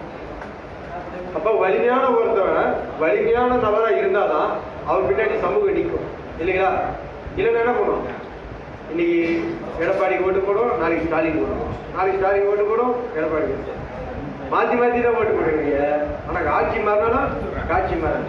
இப்போ திமுக எம்எல்ஏ மேலே நீங்கள் ஊழல் வழக்கு கொடுக்குறீங்களா? இப்போ கொடுக்கக்கூடாது. போட மாட்டாங்க. ஏன்னா அவங்களுக்கு கீழே இருக்க லஞ்ச ஒழிப்புத்துறை வேலை செய்யாது. ஆனா என்ன பண்ணணும், அவங்களோட எதிரி யாரு? திமுகவோட எதிரி யாரு? பிஜேபி. அப்ப ஈடியில கொடுக்கணும், அமலாக்கத்துறையில கம்ப்ளைண்ட் கொடுக்கணும். அப்ப அவன் அமலாக்கத்துறை எடுப்பான் நடவடிக்கை. புரியுதுங்களா? அது ஏடிஎம்கே சரி, அவங்க நடவடிக்கைல ஆட்சி மாறணும் வெயிட் பண்ணும். ஏடிஎம்கே இல்லையா, டிஎம்கே வந்து ஏடிஎம்கே மேலே பத்தி கொடுக்கலாம். அப்பதான் நடவடிக்கை எடுப்பாங்க. கால நேரம் ரொம்ப முக்கியம். நம்ம ஒரு செயலை டாக்குமெண்டா எடுக்கணும், எடுத்து அந்த ஆவணத்தை கலெக்ட் பண்ணிட்டு அதுக்கப்புறம் தான் பெட்டிஷன் போடணும். முதல்ல ஆவணத்தை கலெக்ட் பண்ணணும். எடுத்தோடனே அவர் வந்து லஞ்ச ஊழல் பண்ணியிருக்காங்க, அந்த எதை வச்சு நீங்க லஞ்ச ஊழல் பண்ணியிருக்காங்கன்னு அவங்க அரசு அதிகாரி கேட்பாங்க. அது வந்து சார் சொல்லிக்கிறாங்க சார் அப்படின்னு சொல்லிக்கிறாங்க. எவிடன்ஸ் என்ன? செல்லு வாங்கி இருக்கிறாருன்னா அந்த செல்லுடைய பில் எடுக்கணும். அந்த இடம் இருக்குன்னா அந்த இடத்தோட பத்திர நகல் எடுக்கணும். சும்மா எடுத்துங்க எல்லா விஷயத்தையும் செய்ய முடியாது. ஒரு விஓ இருக்கிறாருன்னா அவர் விஓ வேலை செய்ய வைக்கணும்னா எண்ணற்ற அவர்களுக்கு என்னென்ன தவறுகள் செஞ்சீங்கன்னா எல்லாம் ஆர்டிஐ போட்டு வாங்கணும். அப்பதான் அவர் லஞ்சம் வாங்காம என்ன பண்ணுவாரு, உங்களுக்கு வேலை செய்வாங்க. ரெண்டாவது இன்னொரு பழக்கம் இருக்கு. யாராவது கிராமத்துல இப்ப இங்க இருக்கிறவங்க எல்லாரும் பிசினஸ் பண்றீங்களா? யார் பிசினஸ் பண்ணல? நான் சும்மா தான் சார் இருக்கிறேன், எந்த பிசினஸ் பண்ணலன்னு ஹவுஸ் ஒய்ஃப் போட்டுருங்க. எல்லாம் வீட்டுல ஹவுஸ் ஒய்ஃப் லேடிஸ் யாராவது ஏதாவது ஒரு தொழில் செய்யும், ஏதாவது ஒரு தொழில், ஏதோ ஒரு வியாபாரம் செய்யும். ஒரு ஞாயிற்றுக்கிழமை இது மாதிரி நிகழ்ச்சிகளை வந்து சேரணும். நம்ம அறிவு சார்ந்த விஷயங்களை கலந்தாலும் ஏதோ ஒரு தொழில் செய்யணும். அப்பதான் நமக்கு மரியாதை இருக்கும். நீங்க சும்மா ஆட்சியர் கேட்டீங்கன்னா ஊர்ல என்ன சொன்னா, பென்ஷன் பாத்தீங்க எனக்கு இதே வேலைங்க என்ன பண்ணா அவனை மிரட்டி சம்பாதிப்பாங்க. அந்த மாதிரி பேரை நம்ம என்னைக்கும் வாங்க கூடாது. அப்படி வாங்கினா என்ன ஆகும்? இயக்கத்துக்கு கேட்டு 10 ரூபாய் இயக்கத்துல இருக்கவங்க போய் அடிச்சு போடுவான், காசு வாங்கிட்டு வரப்பா. இது எங்க தெரியுமா சொல்லுவான்? கம்யூனிஸ்ட் கட்சியில சொல்லுவான். அவன் ஆர்ப்பாட்டம் நோட்டீஸ் போடுவான், பார்த்து வர என்னப்பா ஆர்ப்பாட்டம் நடக்குது சார், செட்டில் ஆயிடுச்சுங்க அப்படின்ற ஒரு பேரு நமக்கு வரக்கூடாது. நம்ம ஆர்ப்பாட்டம் பண்ற இயக்கம் கிடையாது. தேவைன்னாதான் நம்ம நீதிக்கு இறங்கணும், தேவையில்லாம நீதிக்கு இறங்கக்கூடாது. நாம சட்டத்தின் மேல, இந்த தேசத்தின் மேல ரொம்ப மதிப்பு மிக்க ஒரு மரியாதையுடைய ஒரு குடிமக்கள் நம்ம. அதனால நாம வந்து நம்ம நாட்டை திருத்தணும்னா நாம நேர்மையான முறையில இருக்கணும். அப்பதான் நம்மள சமுதாயம் மதிக்கணும். அதை விட்டுட்டு ஒரு வேலையை வந்து 10% செய்வோம், செஞ்சுட்டு என்னாக போகிறது அரசாங்கமே சரியில்லைங்க அப்படின்னு சொல்லக்கூடாது. ஏன்னா நமக்கு ஒரு கால் சூழ்நிலை வரும், அந்த நேரத்தில் நம்ம கண்டிப்பா ஜெயிக்க முடியும். புரியுதுங்களா? முடியாத ஒரு விஷயத்த, நெகட்டிவான விஷயத்த பேசக்கூடாது. பேசுப்பா அப்படின்னு நம்ம சொல்லக்கூடாது. அப்படின்னா செய்யலாம் சூப்பர் வாங்க அப்படிதான் நம்ம பேசணும். ஒழிய வேலைக்கு தேவாது அவங்க கூட்ட கேட்டுட்டீங்க அவன் போய் அந்த பெட்டிஷன் வச்சுட்டு என்ன பண்ணுவான், படுத்துரும். அப்ப அந்த வேலை என்ன பண்ணுது, அந்த வேலை நாம கெடுக்கிற நபராயிடும். புரியுதுங்களா? ஒரு வேலை எடுத்தனா அது கண்டிப்பா நடக்கும், ஜெயிப்போம், நாம தான் ஜெயிப்போம். பிரச்சனை பட்டா பார்த்துணும் நடங்க, தப்பு கிடையாது. நானும் எத்தனை தடவை எத்தனை அலுவலகம் நடந்திருக்க தெரியுங்களா? என்னுடைய பிரச்சனைங்க, அடுத்தவங்க பிரச்சனைனா வாங்க இந்த மாதிரி ரெடி பண்ணுங்க, நீங்க போங்க, நாளைக்கு போங்க, நாளைக்கு போங்க. அவரு வந்து அவருக்கான வேலையை செய்ய கத்துக்கணும். அதுக்கப்புறம் அடுத்தவங்களுக்கு செய்யக்கூடாது, அடுத்தவங்களுக்கு கத்துக் கொடுக்கணும். புரியுதுங்களா?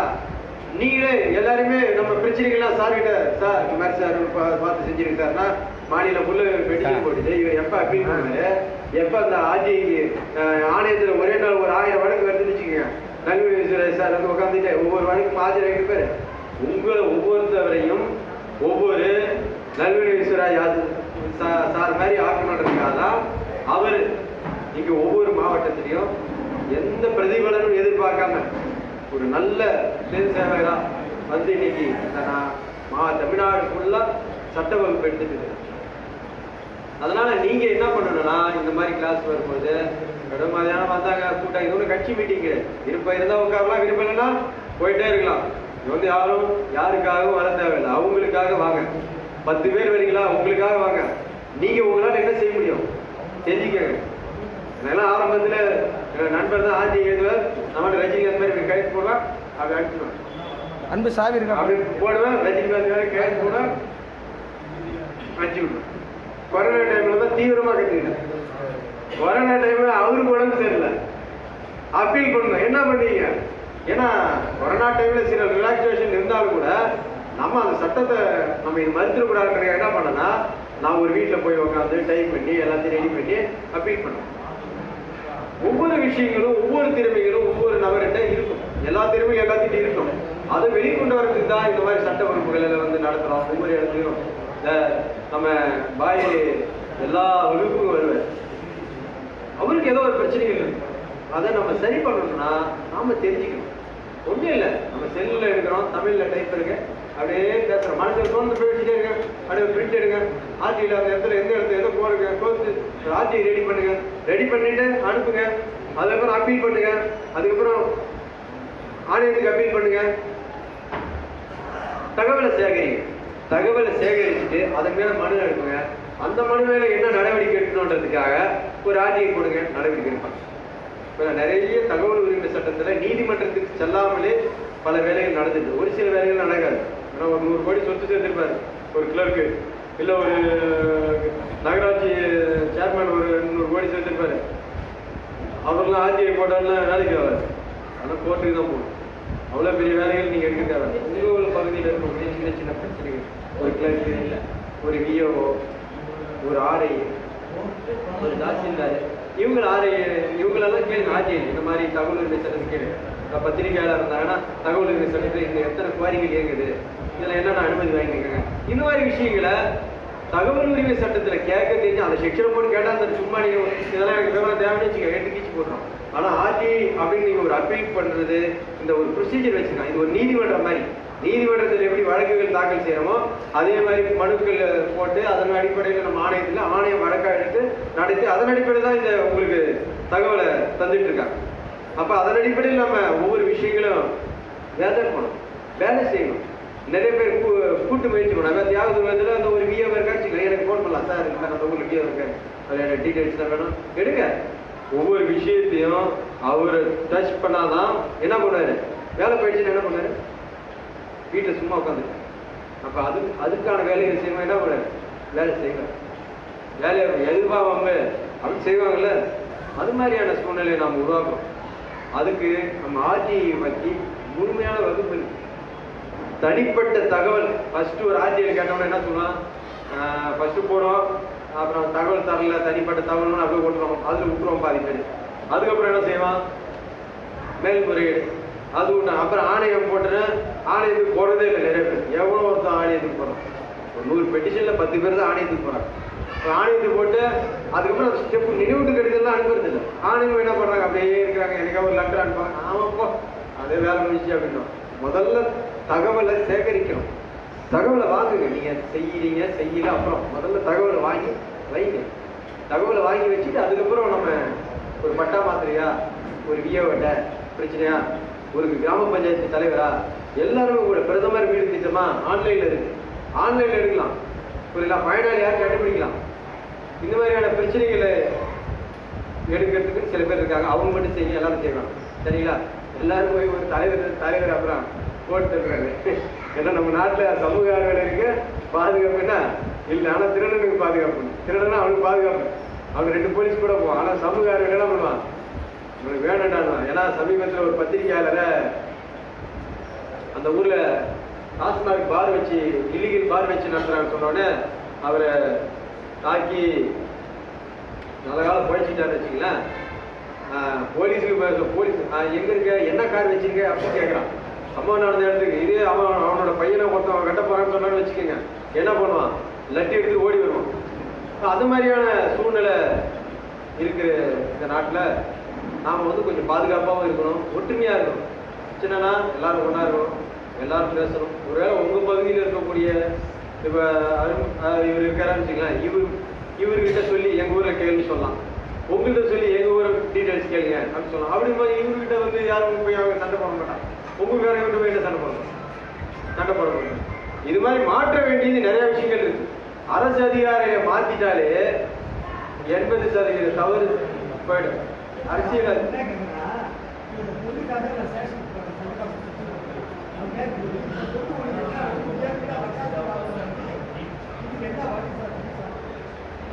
யார் கேட்டது, அவர் பேருங்க ரொம்ப நாள் ஆனாலும் அவர் உயிரோடு இருக்காருல்ல. லஞ்ச ஊழல் அமலாக்கத்துறையில் வழக்கு பதிவு செய்ய சம்பந்தமாக பொருள் மட்டும் போட்டு அவரோட எஸ்ஆர் புக்கு இருக்கு. எஸ்பி ஆஃபீஸ் தான் அவருக்கு பொறுப்பாக உள்ளது. அதுக்கப்புறம் அப்பீல் எஸ்பி அப்பீல் பண்ணுங்க, அதுக்கப்புறம் ஆணையத்தை போடுங்க. அவர் வந்து நீங்க யாருன்னு தெரிஞ்சுக்க, அப்பதான் தெரியும் நீங்க அவர் பொண்ணோட அப்பான்னு. புரியுதுங்களா? அது கேள்வி இல்லையா? நான் அப்படி சொல்றேன் உங்களுக்கு. கேட்டுட்டு எஸ்ஆர் புக் எல்லாம் போட்டு எங்க போனாலும் தமிழ்நாட்டில் தான் இருக்கிறது. அதாவது என்னைய அடிச்சவன், அதாவது நம்ம ஒரு கெட்ட பழக்கம் இருக்கு, பக்கத்து வீட்டு அடிச்சான்னு உள்ளார உட்காந்து அடி வாங்கிட்டேன் என்ன திமுரு அப்படின்னு அந்த மாதிரி இருக்கவே கூடாது. நாமெல்லாம் மனித சமூகத்துல மற்ற விலங்குகள் வந்து கொஞ்சமா இருக்கு, குரங்கு அடிச்சு பாருங்க எல்லாம் குரங்கு. ஆனா மனித சமூகம் மட்டும் இந்த மாதிரி இருக்கு, அதை மாறணும். அதுல மாறுறதுக்காக தான் நம்ம இயக்கம் பயிற்சி வகுப்பு நம்மளுடைய ஒற்றுமை தான். என்ன பண்ணணும்னா இதை கேட்டீங்கன்னா அடுத்தவன் என்ன ஊர்ல இருக்கான், சங்கராமத்தில் கேட்டீங்களா அந்த இன்ஸ்பெக்டர் அடுத்த என்ன ஊர்ல இருப்பான், திருவண்ணூர்ல இருக்கான்னு வச்சுக்கோங்க. கேட்டீங்கன்னா அவன் திருவண்ணூர்ல ஆமா யாருமா உங்க அப்பாவா அப்படின்னு கேட்பான். புரியுதா? சூழ்நிலையை நம்ம உருவாக்கணும். புரியுதா? நீங்க வரட்டும், எஸ்ஆர் வரட்டும், நம்ம டீடைல் தமிழ்நாடு ஃபுல்லா நம்ம அமைப்பு இருக்கு. புரியுதா? விஜிலன்ஸ்ல கம்ப்ளைண்ட் கொடுக்கும். எப்படி அவருக்கு அந்த மாதிரி ஒரு கேள்வி கேட்க தோணுச்சுன்றத புரியுதா? யாரும் இந்த உலகத்துல வந்து அவர்களுக்காக இந்த உலகம் படைக்கப்படல. புரியுதா? எல்லாருக்கும் எல்லா உயிர்களுக்கும் வாழ்வதற்கான உரிமை உண்டு. அதனால இனிமேட்டுக்கு எவனா இருந்தாலும் காலி பண்ணிடும். 10 ரூபாய் ஏக்கம் கள்ளக்குறிச்சி மாவட்டம் அரசு அதிகாரிகளை வீட்டுக்கு அனுப்புற வேலையை இனிமேட்டு என்ன பண்ண போகுது செய்ய போகுது. இந்த வருஷம் அரசு அதிகாரிகளுக்கான வருடம் அப்படின்னு நான் முடிவு பண்ணிடுறேன். அரசியல்வாதி முடிச்சாச்சு, ஒருத்தர் முடிச்சாச்சு, வழக்கு போட்டாச்சு, அது ஹைகோர்ட்ல நடந்துட்டு இருக்குது. அடுத்து அரசு அதிகாரி ஒரு 4 எஸ்ஐ ஒரு இன்ஸ்பெக்டர் லிஸ்ட்ல இருக்காங்க. கண்டிப்பா வெகு விரைவில் அவங்க மேல சொத்து குழுக்கு வரைக்கும் போடப்படும். No compromise. எந்த சமாதானத்திற்கும் 10 ரூபாய் இயக்கம் இடம் இல்லை. முடிவு எடுத்ததுதான் தீர்மானம். நம்ம தீர்மானம் அட்ஜஸ்ட்மெண்ட் பண்ண என்ன பண்ணுவோம், புரோக்கர் ஆயிடும். என்ன சொல்லுவான் புரோக்கர். புரியுதா? புரோக்கர் கிடையாது. புரியுதா? யாருக்காக அட்ஜஸ்ட் பண்ணிக்கோ பண்ணிக்கோ போக வேண்டிய அவசியம் நமக்கு கிடையாது. ரெண்டாவது இன்னொரு விஷயத்தை தெரிஞ்சுக்கங்க, யாருக்காவது பணம் கொடுத்து இதை செய்யுங்க, அது பண்ணிங்க செய்யுங்க, செய்யாதீங்க. உங்களுடைய திறமைகளை நீங்க உங்களுக்குள்ள இருக்கு, நீங்க ஆட்சியை போடுங்க, நீங்க வேலை செய்யுங்க, உங்க பிரச்சனை நீங்க ஃபேஸ் பண்ணுங்க. நீங்க யாரையா ஒருத்தரை செலக்ட் பண்ணிட்டு சார் அந்த 10 ரூபாய் நம்ம பொறுக்கிட்டு பாருங்க வைக்க சார் ஓம் பிரகாஷ் வந்தாருன்னா சாப்பாடு கொடுக்கலாம். ஏதோ ஒரு சென்டரில் ஒரு வேலை செய்ய ஒரு 100 ரூபா காசு கொடுத்துருக்காங்க. ஒரு 10,000 கொடுத்து சார் எனக்கு பட்டா வாங்கி தரல சார் அப்படின்ற ரிப்போர்ட்டே யாருக்கும் இங்கே வரக்கூடாது. அந்த நான் தாங்கள் யார் அந்த நபரோ அவங்கள அடிமட்ட உறுப்பினர் வந்து எடுக்கப்படும். சார் இந்த மாவட்டத்தில் காசு வாங்கிட்டு யாரும் வேலை செய்யணும், வாழ்நாளே 10 ரூபாய்க்கு சேர்க்க மாட்டோம். நீங்க உங்களுக்காக எப்படி வேணா சம்பாதிச்சுக்கணும். ஆனா 10 ரூபாய்க்கு பயன்படுத்தி வேற ஒருத்தவர்கிட்ட பணத்தை வாங்கிக்கிட்டு எந்த வேலையும் செய்யுது. நீங்க ஒரு பிசினஸ் பண்ணுங்க, உங்க திறமையை காசு வாங்கி நான் தப்பு சொல்ல வரேன். காசு வாங்கிக்கிட்டு அவங்களுக்கு செஞ்சு கொடுக்கல, அவர் கலெக்டர் ஆஃபீஸில் பட்டா மாற்றி கொடுக்கல, இந்த மாதிரி வேலை நம்ம 10 ரூபாய்க்கு கண்டிப்பா இருக்கக்கூடாது. ஏன்னா அது வந்து இயக்கத்துக்கு கெட்ட பேராடும். ஏன்னா சொல்ற நேரத்தில் ஒரு வேலையை செய்ய முடியாது. புரியுதா? ஆனா உங்களுக்கு ஒரு டைப் பண்ணி கொடுக்கலாம், இந்த லெட்டர் சார்ஜ் இருக்கு, இதெல்லாம் பண்ணிக்கலாம். பட்டு அதை விட்டுட்டு அவர்கிட்ட 10,000 கொடுங்க நான் பட்டா வாங்கி தரேன், பட்டா 10,000 ஏன் வந்து ஒருத்தருடைய சொத்து அவருடைய சொத்து தான், அவருக்கு தான் போகணும். அதை ஏன் 10,000 வாங்கி கொடுக்குது, நம்ம ஏன் காசு கொடுக்குறோம்? காசு கொடுக்குறதுக்காக நம்ம இதுக்கு இயக்கம் லஞ்சம் கொடுத்து ஒரு வேலை நடக்குதுன்னா அந்த வேலைக்காக 10 ரூபாய்க்கு முன்னாடி நின்று வேலை செய்ய. சரிங்களா?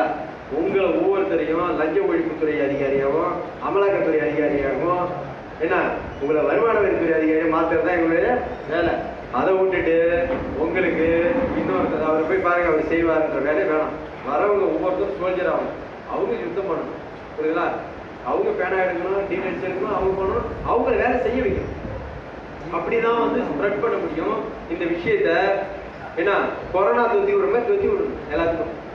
அதை விட்டுட்டு நானே நோய் உள்ளார வச்சுட்டு இருந்தேன்னா நான் மட்டும் இருக்கேன், நான் அழிஞ்சிருக்கேன், என்னோட என்ன பண்ணும் இந்த கலையும் அழிச்சிடும் இல்லையா? நம்ம அதாவது ஒரு விஷயம் சொல்றாங்க, எவன் ஒருவன் தன்னுடைய கலைன்னா அதாவது ஒரு விஷயத்த தன்னுடைய கற்றதை வியாபாரம் ஏதோ ஒரு ஆதாயத்துக்காக பயன்படுத்துறானா அவனுடைய 2 கரங்கள் தானம் பண்றதுக்கு தகுதியற்ற கையின்றான்.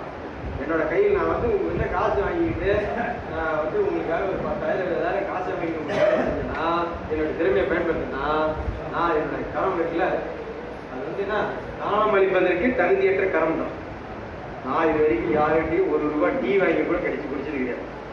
புரியுதுங்களா? ₹1 டீ வாங்கி குடிச்சது கிடையாது. என்னோட வண்டியை விட்டு போவேன். நல்வழி விஸ்வராஜ் சார் அதே மாதிரி தான். அவருடைய செலவு தான் வருவார், அவரோட செலவில் போயிடுவார். இங்கே போனால் டிஃபன் வாங்கிட்டு தான் சாப்பிடாரு, இல்லைன்னா வர ஓட்டுங்க நான் ஆத்தூரில் சாப்பிட்டுன்னு சொல்லிட்டு போயிடுவேன்.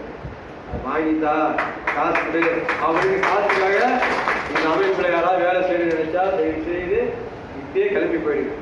புரியுதுங்களா? நாம முழுக்க முழுக்க எல்லாரும் சேர்ந்தவர்கள், எந்த பிரதிபலனும் எதிர்பார்க்காம வேலை செய்யக்கூடியவர்கள். சரிங்களா? நமக்கு தெரிஞ்சதை சொல்லி கொடுப்போம். பேனா அடுத்த நீங்க பேனாவை எழுதி கொடுக்க வேணாம், அவங்களுக்கு பேனா பிடிச்சி எழுதி கற்றுக் கொடுங்க. கற்றுக்கலாம், ஒரு பெரிய விஷயம் கிடையாது. புரியுதா? ஆனால் வந்து 12 செய்யுது, மற்ற செய்தி பார்த்து அந்த வரலாறு நமக்கு தேவை. புரியுதுங்களா? இல்லை அவர் எங்கள் அப்பா அடிக்கிறாருன்னு சொல்லிட்டு இப்போ ஐடி பேசுறாங்க. ஏன்னா மேலே காலேஜ் படிச்சு அதுக்கு அடிப்பல அது நம்ம இப்போ பின்னாடி வரணும். ஐடி புரியல, அதுக்கு பொண்ணு இந்த என்ன படிச்சு சொல்லுங்க. நம்ம மனைவி வந்து எம்பிஎஸ்சி எம்எல்ஏ எடுத்து முடிச்சுக்காங்க. அதாவது நீங்க உயர்வானதாக ஆகும்போது உங்களுக்கான மரியாதை கண்டிப்பா கிடைக்கும். சரிங்களா? நீங்க எல்லாருமே நபிகள் நாயகர் தான், நீங்க எல்லாருமே கிருஷ்ணர் தான், நீங்க எல்லாருமே சிவன் தான், நீங்க எல்லாருமே கடவுள் தான். புரியுங்களா? யாரும் இங்க வந்து தாழ்ந்தவர்கள் கிடையாது, எல்லாரும் சமமானவர்கள் தான், எல்லாரும் ஜீசஸ் தான். சரிங்களா? அதனால எல்லாருமே எல்லா திறமையும் இருக்கு. அதனால நீங்க முயற்சி பண்ணுங்க. முடியலைன்னா அப்புறம் அடுத்த உதவிட்டு சார் இது லெட்டர் எப்படி சார் எழுதுறது அப்படின்னு கேளுங்க. சார் எப்படி சார் போடணும், இது என்ன சார் பண்ணுங்க, இது தரமாட்டான் சார், டென்ஷன் ஆகாதீங்க. புரியுதுங்களா? நடக்கும், எப்பயாவது நடக்கும். 3 விஷயங்களை சொல்றாங்க. ஒன்று உணவு. இந்த சாப்பிட்றல எல்லாருக்கும் என்ன சாப்பிடுறீங்க மதியானம்? வெஜிடபிள் பிரியாணி. எல்லாருக்கும் பொதுவான ஒரு உணவுனே ஃபங்க்ஷன்ல போறாங்க. எல்லாருக்கும் பொதுவான உணவுனே ஒரு உணவே கிடையாது. எல்லாரும் இதான் சாப்பிடணும் அப்படின்னு ஒரு உணவு கிடையாது. எல்லாருக்கும் உடற்பயிற்சி செய்யும். காலையில் வாக்கிங் போகணும். நான் வீட்டில் விவசாயம் பண்ணுற காலையில் கொஞ்ச நேரம் வாக்கிங் போகணும், உடலை வலிமையாக வச்சுக்கணும். கொஞ்ச நேரம் நான் மனசு அமைதியாக நல்லா பூச்சி காத்து எடுத்துட்டு படிச்சு மனசு அமைதியாக இருக்கும். இந்த 3 விஷயங்களை கடைப்பிடிச்சாதான் உங்கள் ஆரோக்கியம் என்ன பண்ண முடியும், அதிகரிக்க முடியும். உங்கள் மூளை ஆரோக்கியமாக இருக்கும். நீங்கள் வந்து செய்கிற வேலை என்ன பண்ண முடியும், ஆரோக்கியம் உற்சாகமாக செய்ய முடியும். தலை வச்சுட்டு எல்லாம் ஒரு பெடிஷன் எழுத முடியுமா? டங்கு வேணும், எழுதுறதே வராது. அந்த செக்ஷன் என்ன செக்ஷன் ஞாபகம் வராது. நல்ல ஆரோக்கியமான மனநிலையை நீங்க என்ன பண்ணணும், உருவாக்கணும். நல்ல மன அமைதி. இன்னைக்கு ஆட்சியை தகவல் தரணும் அப்செட் ஆகாது. 90 நாள் 100 நாள் வெயிட் பண்ணுங்க. நான் ஒரு வழக்கு 2021 போட்டேன், இன்னும் ஆணையம் எடுக்கல, வெயிட் பண்ணிட்டு இருக்கேன். புரியுதுங்களா? 2021 போட்ட வழக்கு 2024 வெயிட் பண்ணிட்டு இருக்கேன். வரும் அந்த வந்த தகவல் அடிப்படையில் வெகு விரைவில் சில வேலைகள் அதெல்லாம் போகாது. நம்பிக்கை வேணும்.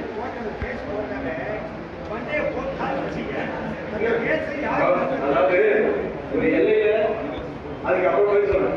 அதாவது என்ன விஷயம்னா, ஒவ்வொருத்தவங்களும் ஒரு விஷயங்களுக்காக போராடணும். இது வந்து நெகட்டிவான விஷயம். இது மாதிரி விஷயங்கள் மண்டே போட்டு ஆமா மண்டே போட்டு அப்படின்னா நெகட்டிவான விஷயம். ஜெயிப்போம், அவ்வளோதான். 10 ரூபாய்க்கு ஜெயிப்போம், நாம தான் ஜெயிப்போம், நாம தான் ஆட்சியை வாங்குவோம், நாம தான் ஆட்சியை மக்கள் கிட்ட சாமானிய மக்களுக்கு ஆட்சியை கொண்டு போவோம். சாமானிய மக்களுக்கு ஆட்சியை கொண்டு போகாத வரைக்கும் உங்களுக்கு மரியாதை இருக்காது. ஆட்சியை நீங்க வெட்டி போட்டுப்பாங்க. அரசு அலுவலகங்கள்ல உங்களுக்கு நல்ல மரியாதை சரிங்களா? லஞ்ச ஊழல் வழக்குகள்லாம் வந்து ரொம்ப சென்சிட்டிவான வழக்குகள். அது சில விஷயங்கள் நீங்க சொல்லுங்க, நம்ம மாவட்டத்தில் நிர்வாகிகள் இருக்காங்க, அவங்க அதோடைய விஷயங்களை இவருக்கு வந்து நிறைய ப்ராசஸ் என்ன உடனே எடுத்துக்க மாட்டாங்க.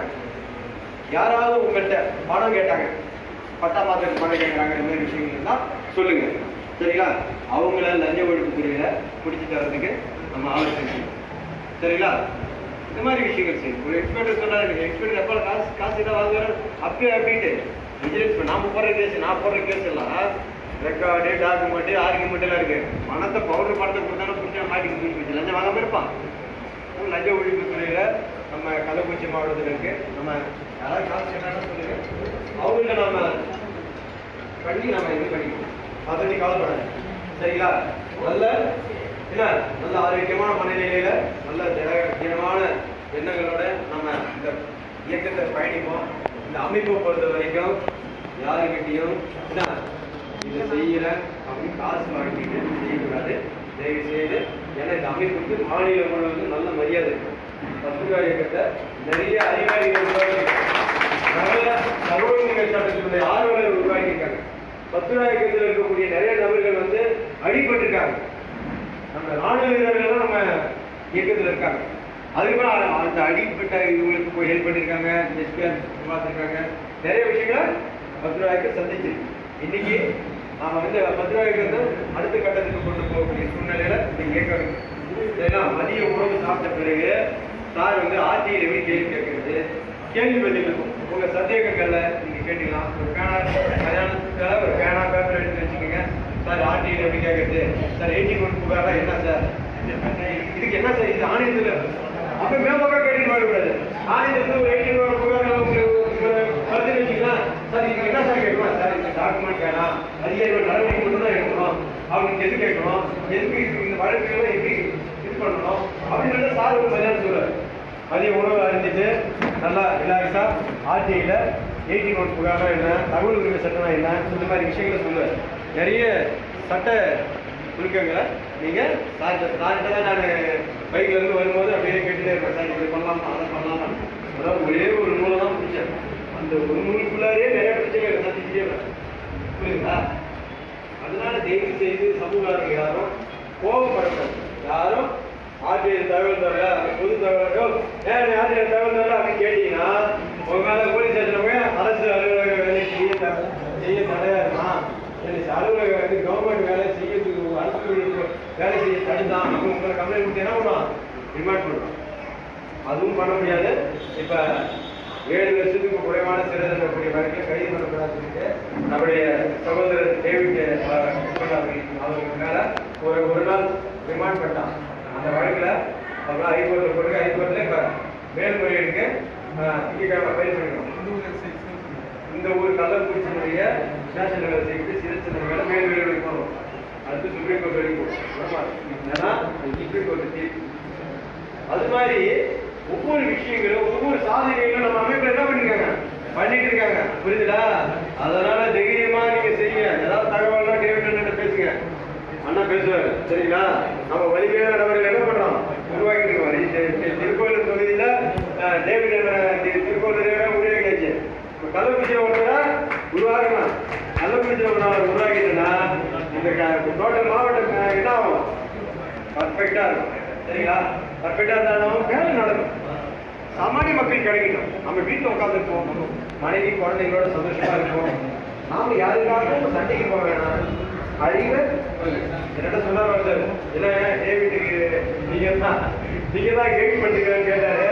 நான் சொன்னேன், சார் மாப்பிள்ள அப்படிதான் ஓட்டுக்கு சட்டம் தான் மாப்பிள்ள அப்படிதான் ஓட்டுக்கு சட்டம் எனக்கு தெரியும். பட் நான் வந்து ஒரு பேருக்கு பெட்டிஷன் போட்டுருக்கேன். அந்த பெட்டிஷன்ல என்ன பண்றாரு, அந்த நபரை எடுத்து இவர் என்ன பண்றாரு, இவர் பேரை போட்டு பண்றாரு. அவ்வளவுதான். நம்மகிட்ட பிஏவோட பட்டாபத்திரம் ஃபார்ம் இருக்கா சார் அப்படி கேட்கறாங்களா, அதுமாதிரி சார் விஜிலன்ஸ் ஃபார்ம் இருக்கா, அந்த ஜாயின் போட்டு அந்த பேர் இந்த சர்வேகளை எழுதிக்கா, அவ்வளோதான் முடிஞ்சு போச்சு. பண்ணிட்டு போகலாம். பண்ணலாம்ல? பண்ணலாமா? கண்டிப்பா பண்ணலாம். வீட்டுக்குள்ளார ரொம்ப பாதுகாப்பானது. ஏதாச்சும் ரோடு போனா அப்படி கேட்டா அடிக்க வருவான். வீட்டுல உட்காந்து அடிக்க வருவானா, வீட்டுக்குள்ளார என்ன பண்ணுவான், ஒன்றும் பண்ண முடியாது. அந்த மாதிரியான சூழ்நிலை டேவிட் என்ன சொன்னாக்க நான் சொல்லியிருந்தேன், நீங்க வந்து பாதிக்கப்பட்ட அவர் பேசக்கூடாது. சரி, எதுக்காக சொல்லலாம்னா நம்ம ஆர்டிஐல தகவல் கேட்கணும், அதுக்காக பாதுகாப்பா இருக்கணும். ரெண்டாவது யாரா எப்பேற்பட்ட பொம்மனா இருந்தாலும் இருப்பாங்க. சரிங்களா? நீங்க ஏதாவது உங்களுக்கு நீங்க ஏதாவது டேவிட் என்ன அட்வொகேட் முடிச்சிருக்காரு. இன்னும் அவரை வக்கீலா வேலை செய்ய விடாம 2 வழக்கு பொய் வழக்குகள் இருக்கு. அதுலயும் ஜெயிச்சு வருவாரு. நமக்காக என்ன அதிலுமா ஒரு பொண்ணை வந்து நீதிபதி ஆக்கப்படுறாரு. அதுக்கு இந்த இறைவனுடைய ஆட்சி வந்து இந்த ஓட்டுக்காரர் ஆட்சி வந்து 2 நீதிபதிகள் அவங்க வீட்டுல ஆக்கிறது அவருடைய இலக்கு. என்னுடைய வீட்டையும் அதே மாதிரி என்னுடைய பையன் அதே மாதிரி ஆகணும். நம்மளுடைய அந்த நிர்வாகத்துல நம்மளுடைய வாரிசுகளை நம்ம கொண்டு வந்து சேவை செய்ய முடியும். புரியுதுங்களா? அது மாதிரியான வேலைகள் செய்யணும்.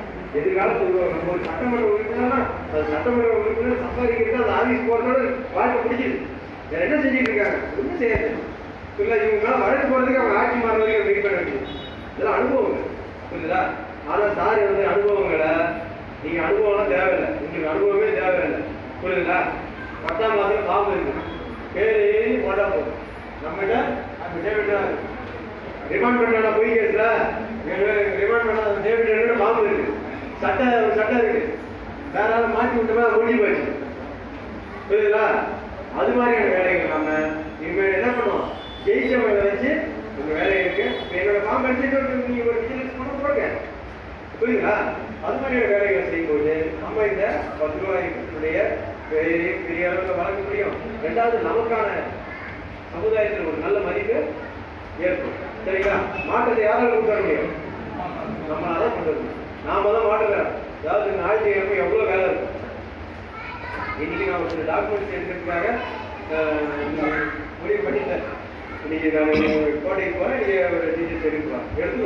அதெல்லாம் 4 வேலை பேருக்கு பேக் பண்ணலாம். ஒரு முறை தான் இந்த உயிர் போகணும் புரியுங்களா? இந்த உயிர் போயிட்டாலும் எனக்காக அடுத்து வேலை செய்யறதுக்கு நான் இருக்கிறேன். சாருக்காக வேலை செய்யறதுக்கு தேவைக்காக வேலை செய்யறதுக்கு இவருக்கு வேலை செய்யறதுக்கு அக்கா இருக்காங்க, அந்த அக்கா இருக்காங்க, அவங்க இருக்காங்க. ஒருத்தவங்களுக்கு பாதிப்பு ஏற்படுத்தினாலும் அதுக்கப்புறம் இந்த 10 ரூபாய் இயக்கமாக வேலை செய்ய ஆரம்பிக்கும் புரியுதுங்களா? அதனால தைரியமா இருங்க. யார் தேவையில்லாம அரசு அதிகாரிகள் சண்டைக்கு போவாங்க. ஏன்னா அவன் என்ன பண்ணுவான், அவங்க முதல்ல நினைச்சுக்கிறான், பப்ளிக் சர்வெண்ட் நினைச்சுக்கிறது. அவன் என்ன பண்ணுவான், அவங்க மேல ஒரு கம்ப்ளைண்ட் கொடுத்து உங்களை டிஸ்டர்ப் பண்ணுவான், உங்களை மன உளைச்சல் ஏற்படுத்துவான். நீங்க அவங்க மன உளைச்சல் ஏற்படுத்தினீங்கன்னா கண்டிப்பா உங்களால ஜெயிக்க முடியும். முடியுமா முடியாதா? செய்யலாமா? ஓகே. அப்ப நம்ம என்ன பண்ணணும், ஆர்டிஐ நல்லா கத்துக்கணும். இன்னைக்கு சார் உட்காந்து ஆர்டிஐ ஃபுல்லா கத்துக்கிட்டு தரவா 4 திங்கக்கிழமை ஒரு மெடிசன் ரெடி பண்ணி ஆர்டிஐ நாளைக்கு முதல் நாள் திங்கக்கிழமை நாள் நல்லா இருக்கு, உங்களுக்கு நாள் போடுங்க, ஆளுக்கு ஒரு ஆர்டிஐ கொடுங்க. என்ன ஒன்று கேளுங்க, உங்க பகுதியில் இல்ல உங்களுக்கு பட்டா தராம வச்சிருமா, பெண்டிங் வச்சிருமா, என்னோட கோப்பு நகல் கேளுங்க, இல்ல தெருவு பட்டா பண்றமா அதோட கோப்பு நகல் கேளுங்க. கேட்கும்போது கரெக்டுவான் புரியுதுங்களா? அப்போ வேலைக்கிட்ட என்ன பண்ணுவான், தப்பு செய்வான். இதுக்கு ஆர்டிஐல ரெக்கார்டு கொடுத்தா 10 ரூபாய்க்கு போய் பிடிச்சி நம்ம கோர்ட்டில் அசுகாண்டா இருக்கணும். கோர்ட் வரைக்கும் போனால் வேலை போயிட்டு இருந்தா பயப்படுறான், வேலைக்காக தானே லஞ்சம் கொடுக்குறான். அது வேலை போயிட்டு என்ன பண்ணுவான், வேற என்ன வீட்டில் போய் என்ன பண்ணுவான், வேற ஒண்ணுமே தெரியாது. கவர்மெண்ட் வேலை செய்யற அத்தனை பேருக்கும் வேற எந்த வேலையும் தெரியாது. அடுத்து பிச்சை தான் தெரியும், அதுவும் தெரியாது. அது மாதிரியான சூழ்நிலை தான் ஏற்படும். தயவு செய்து நீங்க ஆட்சி பொது தகவல் அலுவலரை போய் சந்திக்க கூடாது. தகவல் என்ன சார் கேட்கக்கூடாது. கேட்டானா நல்லா பார்த்துக்கலாம். பட் இருந்தாலும் பேனாவில் கேட்கணும், பேப்பரை போடணும். பேனாவில் கேட்கணும், பேசணும். சார் தகவலை கொடுங்க, தகவல் வாங்குங்க. நானும் ஆட்சியை ஏமாந்தேன் புரியுதுங்களா? ஆட்சியை ஏமாந்தேன் நானும். போலீஸ் ஸ்டேஷன் சிடி தரானா வழக்கு க்ளோஸ் பண்ணிட்டேன். க்ளோஸ் பண்ணினா அது காண புரியுது. அடுத்து இன்னொரு ஆட்சியை கேட்டீங்க வாங்கலாம் அது பேசினேன் அப்படின்னா வர முடியாது சார். என்ன விஷயம், யார் வளர்க்குறது? நான் இல்லை இவங்களுடைய சார் கேட்டேன் சார் ஆட்சியை சம்பந்தமா நீங்க கேட்கக்கூடாது. ஏதாவது வேற ஏதாவது சொல்லுங்க. நீங்க காவல் ஆட்சி சம்பந்தம் எனக்கு கேட்கணும், தகவல் கொடுங்க. நான் வந்து முடிவு பண்ணுவேன் இவர் லட்சியம் ஊழல் பண்ணியிருக்காரா இல்லையா. இது ஒரு சாதாரண விஷயம். இது 10% விஷயங்களை நீங்க 10% விஜிலன்ஸ் விஷயங்களை செஞ்சீங்கன்னா 100% அவங்க கேட்பாங்க. அது வேலை இருக்கு, நம்ம கோவிலுக்கு போகலாம், பல விஷயங்கள் இருக்கு, அதுக்கு ஸ்டெப்ஸ் கேட்பாங்க. ரொம்ப ரிஸ்க் எடுப்பாங்க. சின்ன விஷயங்கள் செய்யும், சின்ன விஷயங்கள் ப்ராக்டிஸ் பண்ணுங்க. அதுவும் பெரிய விஷயம் செய்யும். நமக்கு ஆண்டவர் நிறைய ஆயுதம் கொடுத்துருக்கான் என்ன. அதனால எல்லா வேலைகளும் ஒருத்தர் செய்யறாங்க, அவங்க இன்னொரு விஷயம், நீங்களும் ஒத்துமையா இருங்க, கருத்து பரிமாறிக்கணும், ஆர்கியூமெண்ட் பண்ணுங்க. சார் இது என்ன பண்ணிக்கலாம், நீங்க அக்கா இந்த மாதிரி எப்படிக்கா ஆர்டிஐ கேட்கலாம் அப்படி நீங்க அவங்க கேட்கணும். அவங்க என்னமா 18 நோட்ஸ் இப்படிதான் செய்யலாம் அப்படி நீங்க 2 பேர் பேசும்போதுதான் உங்களுக்கு கருத்து பரிமாற்றம் ஏற்படுறதா உங்களுக்கு எதிர்ப்பு அனாவும் உங்களுக்கு ஒரு புதிய தெளிவு இருக்கும். நீங்க அப்படி கம்பீரமா பேசணும். ஆணையத்துல ஒரு வக்கீல இல்லாம என்ன பண்ணலாம், வக்கீல இல்லாம என்ன பண்ணலாம், நீங்க ஆஜராகலாம். பேட்ச் இருக்கா, பேட்ச் கொடுமா.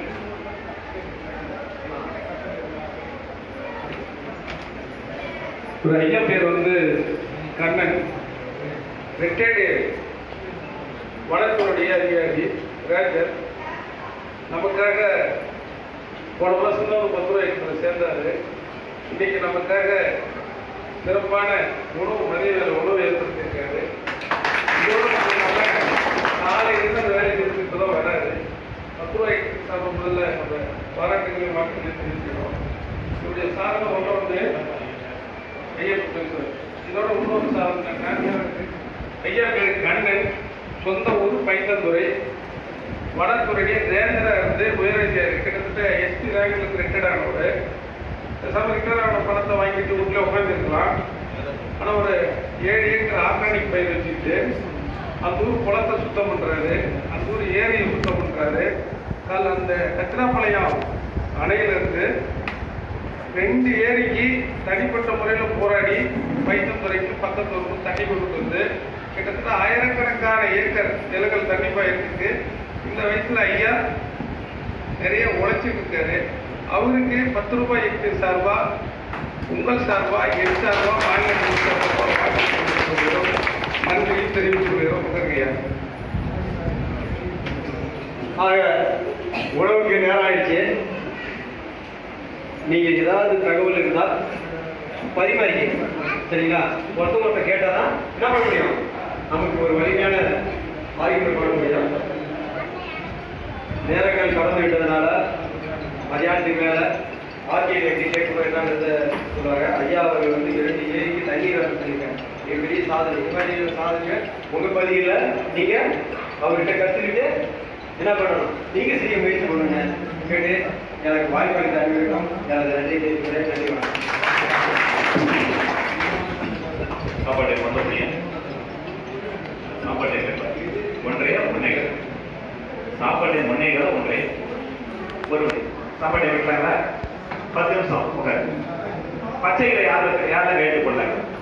பச்சைகளை யார் கைட்டு போடலாங்க? எஸ்ஐடர் கைட்டு போடலாம், எம்பி போடலாம், எம்எல்ஏ போடலாம், ஏஎஸ் கலெக்டர் போடலாம், எஸ்பி போடலாம், முதலமைச்சர் போடலாம். அப்படிங்களா?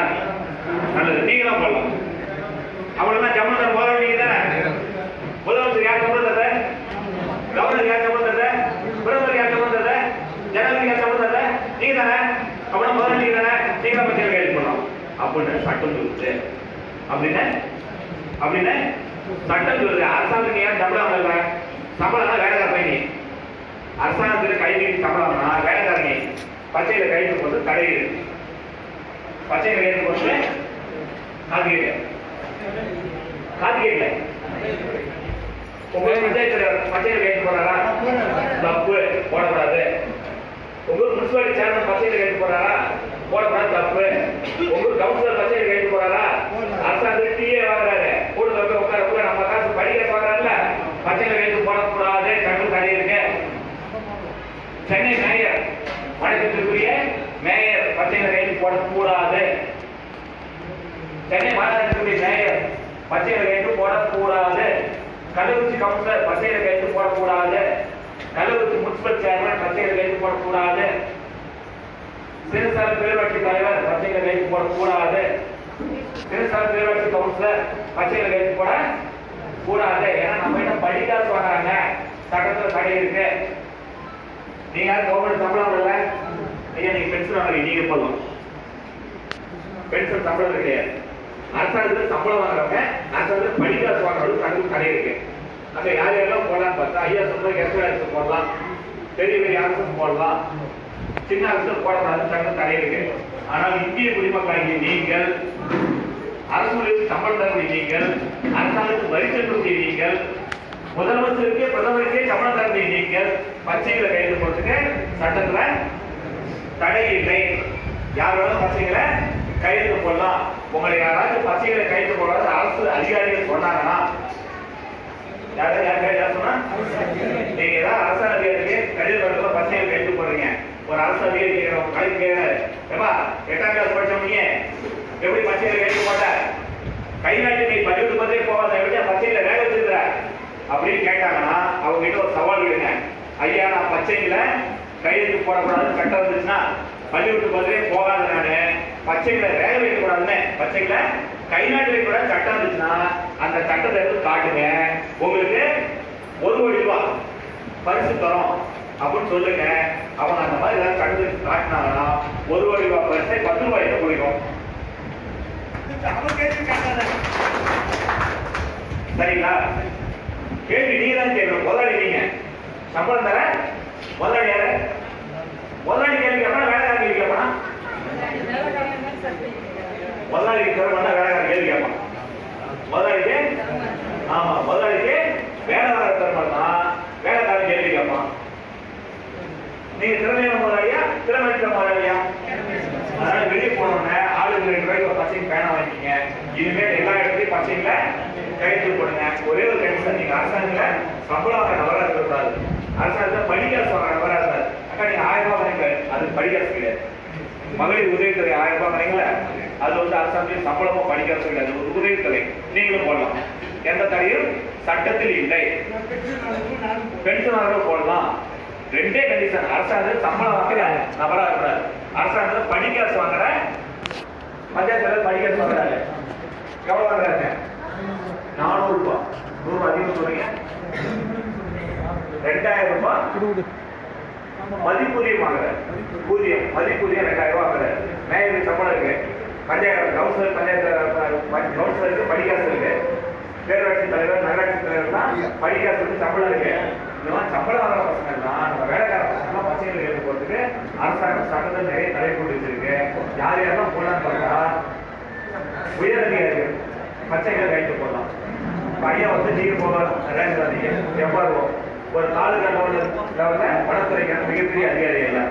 இப்ப நம்ம போய் வனத்துறையில போய் கடிதம் கொடுத்தோம், நீங்க போய் கடிதம் தரோம், வனத்துறையில ஐயா கடிதம் தரோம், ஐயா இந்த மாதிரி என் காட்டுல தேக்கு மரம் வச்சிருக்கிறேன், சந்தா மரம் வச்சு தேக்கு மரம், என்ன மரம் 30 வருஷம் ஆயிடுச்சு, இதை வெட்டத்துக்கு எனக்கு அனுமதி கொடுங்க, கட்டிங் ஆர்டர் கொடுங்க ஒரு நட்டு கொடுத்தா ஐயா அந்த கடிதத்தை வாங்கின உடனே இன்சில் பண்ணிட்டு கீழே இருக்கிற அதிகாரி சொல்லுவார், ராமசாமி தேக்கு மரம் எடுத்து கட்டிங் ஆர்டர் கேட்டுட்டாரு, இது ஃபைல் ரெடி பண்ண, கோப்பு ரெடி பண்ண, ஃபைல் ரெடி பண்ணு சொல்லிட்டு ஒரு உத்தரவு போடுவார். கீழே ஒரு கிளர்க் என்ன பண்ணுறாரு, பேப்பர் வாங்கிட்டு ஃபைல் ரெடி பண்ணாரு, சிட்டா பட்டா அடையெல்லாம் வாங்கிட்டு ஐயாவுடைய கடிதத்தை வாங்கிட்டு ஒரு பத்திரத்தெல்லாம் வாங்கிட்டு வருவாய்த்துறை என்ஓசி இந்த மாதிரி பேப்பர் எல்லாத்தையும் வாங்கிட்டு அவர் எழுதுவார். தேக்கு மரம் வச்சிருக்காரு, அவர் பட்டாளத்தில் வச்சிருக்காரு, வர 20 வருஷம் ஆச்சு வெட்டத்துக்கு அனுமதிக்கலாம், 30 வருஷம் ஆயிடுச்சு, உரிய கட்டணம் பெற்றுக்கொண்டு இந்த மரத்தை வெட்டத்துக்கு அனுமதி தரலாம், இந்த மரத்தை சட்டப்படி வெட்டி விடுறது இந்த மரத்தை என்ன மரக்கடி கொடுத்துருக்கு பயன்படுத்த வரலாம் அப்படின்னு அனுமதி எழுதிட்டு ஒரு நோட்ஸ் எழுதுவார். இந்த கடிதத்தை இந்த போக்கினை எழுதக்கூடிய கிளர்க்காகிறார்ல எழுதுறாங்க கடைகளில் போய் சின்ன ஒரு பணியாளர்கள் அவர் எழுதுல 3 வகையான பேனாவை பயன்படுத்தலாம், 3 வகையான கலர் பேனாவை பயன்படுத்தலாம். கருப்பு, முழு கலந்த கருப்பு, இதை 3 தான் அவர் பயன்படுத்தணும்.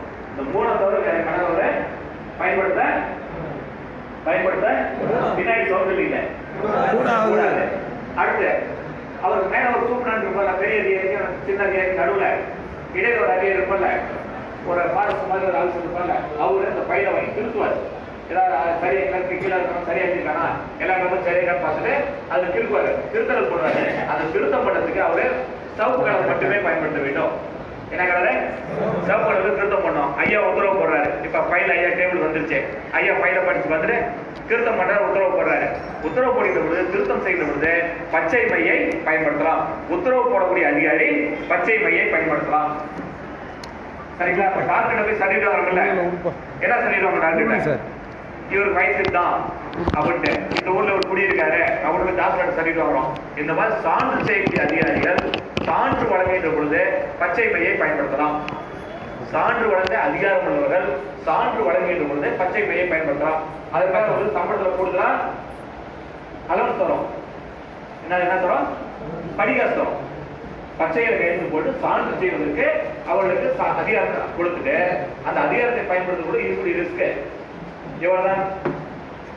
ஓம் பிரகாஷ் தியாகதுர்கம் டவுன்ல இந்த இடத்துல குடியிருக்காரு அப்படின்னு சொல்லி தாசா சான்று தராருல, அந்த சான்று தருகிற போது ஒருவேளை சான்றிதழ் தவறாக இருந்தால் அவர் பொய் ஆவணம் தயார் செய்து கொடுத்துருக்காரு, ஜெயிலுக்கு போயிடுறாரு. யாரு? தாசில்தார். யார் ஜெயிலுக்கு போயிடுவாங்க? ஆமா, நமக்காக சான்றிதழ் கொடுத்து அவர் ஜெயிலுக்கு போற ரிஸ்க் எடுக்கிறாருல, அதனால இந்த ஆவணம்லாம் சரி பார்த்தா ஒரு முறையா சட்டப்படி இருந்துச்சுன்னா கையெழுத்து போட்டாங்கன்னா அவருக்கு சட்டம் பாதுகாப்பு தரும். பொய்யா இருந்துச்சுன்னா ஜெயிலுக்கு போயிடுறாரு. இந்த ரிஸ்க் எடுக்கிறதுனால அவருக்கு படிகாசு தராங்க. அவர் பச்சைகளை கையெழுத்து போடலாம். இவர்களை தவிர மற்ற யாரும் பச்சைகளை பயன்படுத்துறதுக்கு அரசு ஊழியர்களுக்கு தடை இருக்கின்றது. இப்ப நான் சொன்னது எங்கேயாச்சும் இந்திய குடிமகன், சாதாரண குடிமகன், ஒரு கொத்தனாரு, ஒரு விவசாயி, ஒரு தொழிலாளி, ஒரு ஆட்டோ டிரைவர், ஒரு டாக்ஸி டிரைவர், ஒரு பத்திர எழுத்தாளர், ஒரு விவசாயி பச்சைகளை கையெழுத்து போடக்கூடாது அப்படின்னு சட்டம் சொல்லியிருக்கா? இப்ப நான் சொன்ன சட்டத்துல தமிழக அரசாங்க சட்டம் இதுதான், இந்திய அரசாங்க சட்டம் இதுதான், இந்தியா முடிச்சு கேரளா தவிர எல்லா மாநிலங்களுடைய சட்டத்தை நான் சொல்லிட்டு இருக்கிறேன். இது எல்லாமே அரசு ஊழியர்களுக்கான கண்டிஷன் சொல்லியிருக்கேன். இந்திய குடிமகன், சாதாரண படிக்காதவன், சாதாரண கைநாட்டு, பள்ளிக்கூடத்துக்கு போகாதவர், குறைவாக படித்தவர் பச்சைகளை கையெழுத்து போது சட்டம் தடை செய்யவில்லை. காலையில் என்ன சாப்பிட்டீங்க? டீ பன் சாப்பிட்டீங்களா? எனக்கு டீ பன் காது இருந்துச்சு. நான் இட்லி தின்னேன். நீங்க என்ன தின்னீங்க? சாப்பிடுறது வடமொழி சொல், திங்கிறது தான் தமிழ். அதனால நான் நல்ல நல்ல தமிழ்ல கேட்டேன், திட்டதான் நினைச்சுக்காதீங்க. சோறு தின்னீங்களா? சோறு தான் நல்ல தமிழ், அந்த சாப்பாடு வடமொழி சொல். ரைஸ் இங்கிலீஷ், வெள்ளக்காரி போனோம்னா ரைஸ் சொல்லிக்கலாம். நான் தமிழக போடுறேன், தமிழ் அப்பா அம்மா போடுறேன், அதனால தமிழ்னால சோறு தின்னீங்களா? சட்டத்தில் எங்கேயாச்சும் அரிசி சோறு திங்கலான்னு சட்டம் இருக்கா?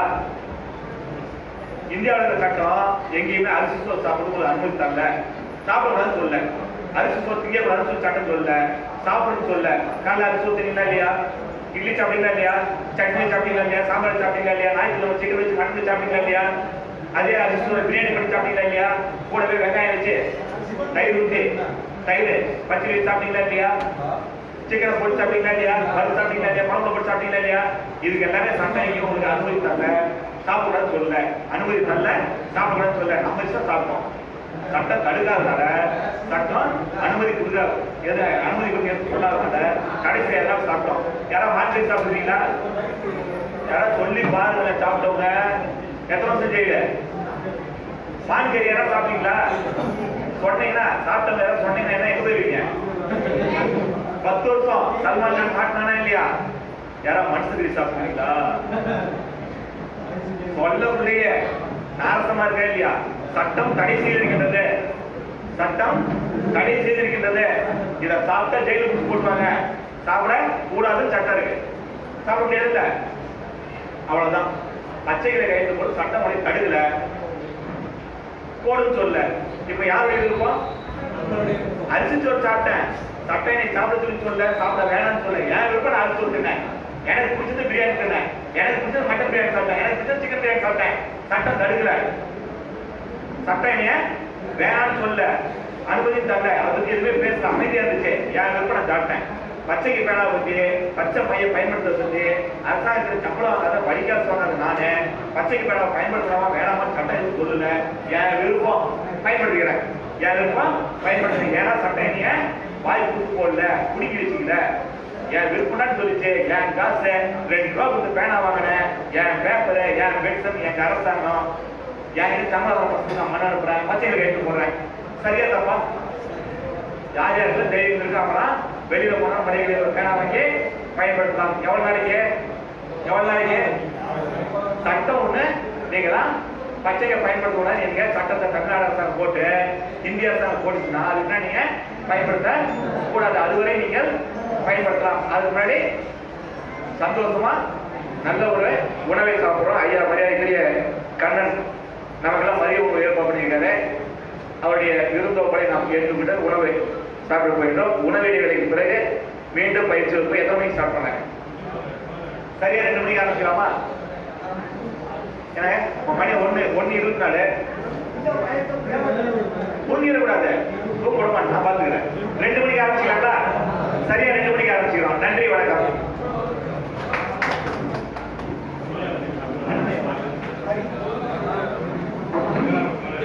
Hello. Office cover. Presentation. Presentation. பரிசம் மரியாதை உங்களுக்கு வகுப்பே புரியுதா? ஆட்சியில் எப்படி போச்சு என்ன டீச்சர்ஸ் கேட்கறது மரியாதை தான். இப்ப உங்களுக்கு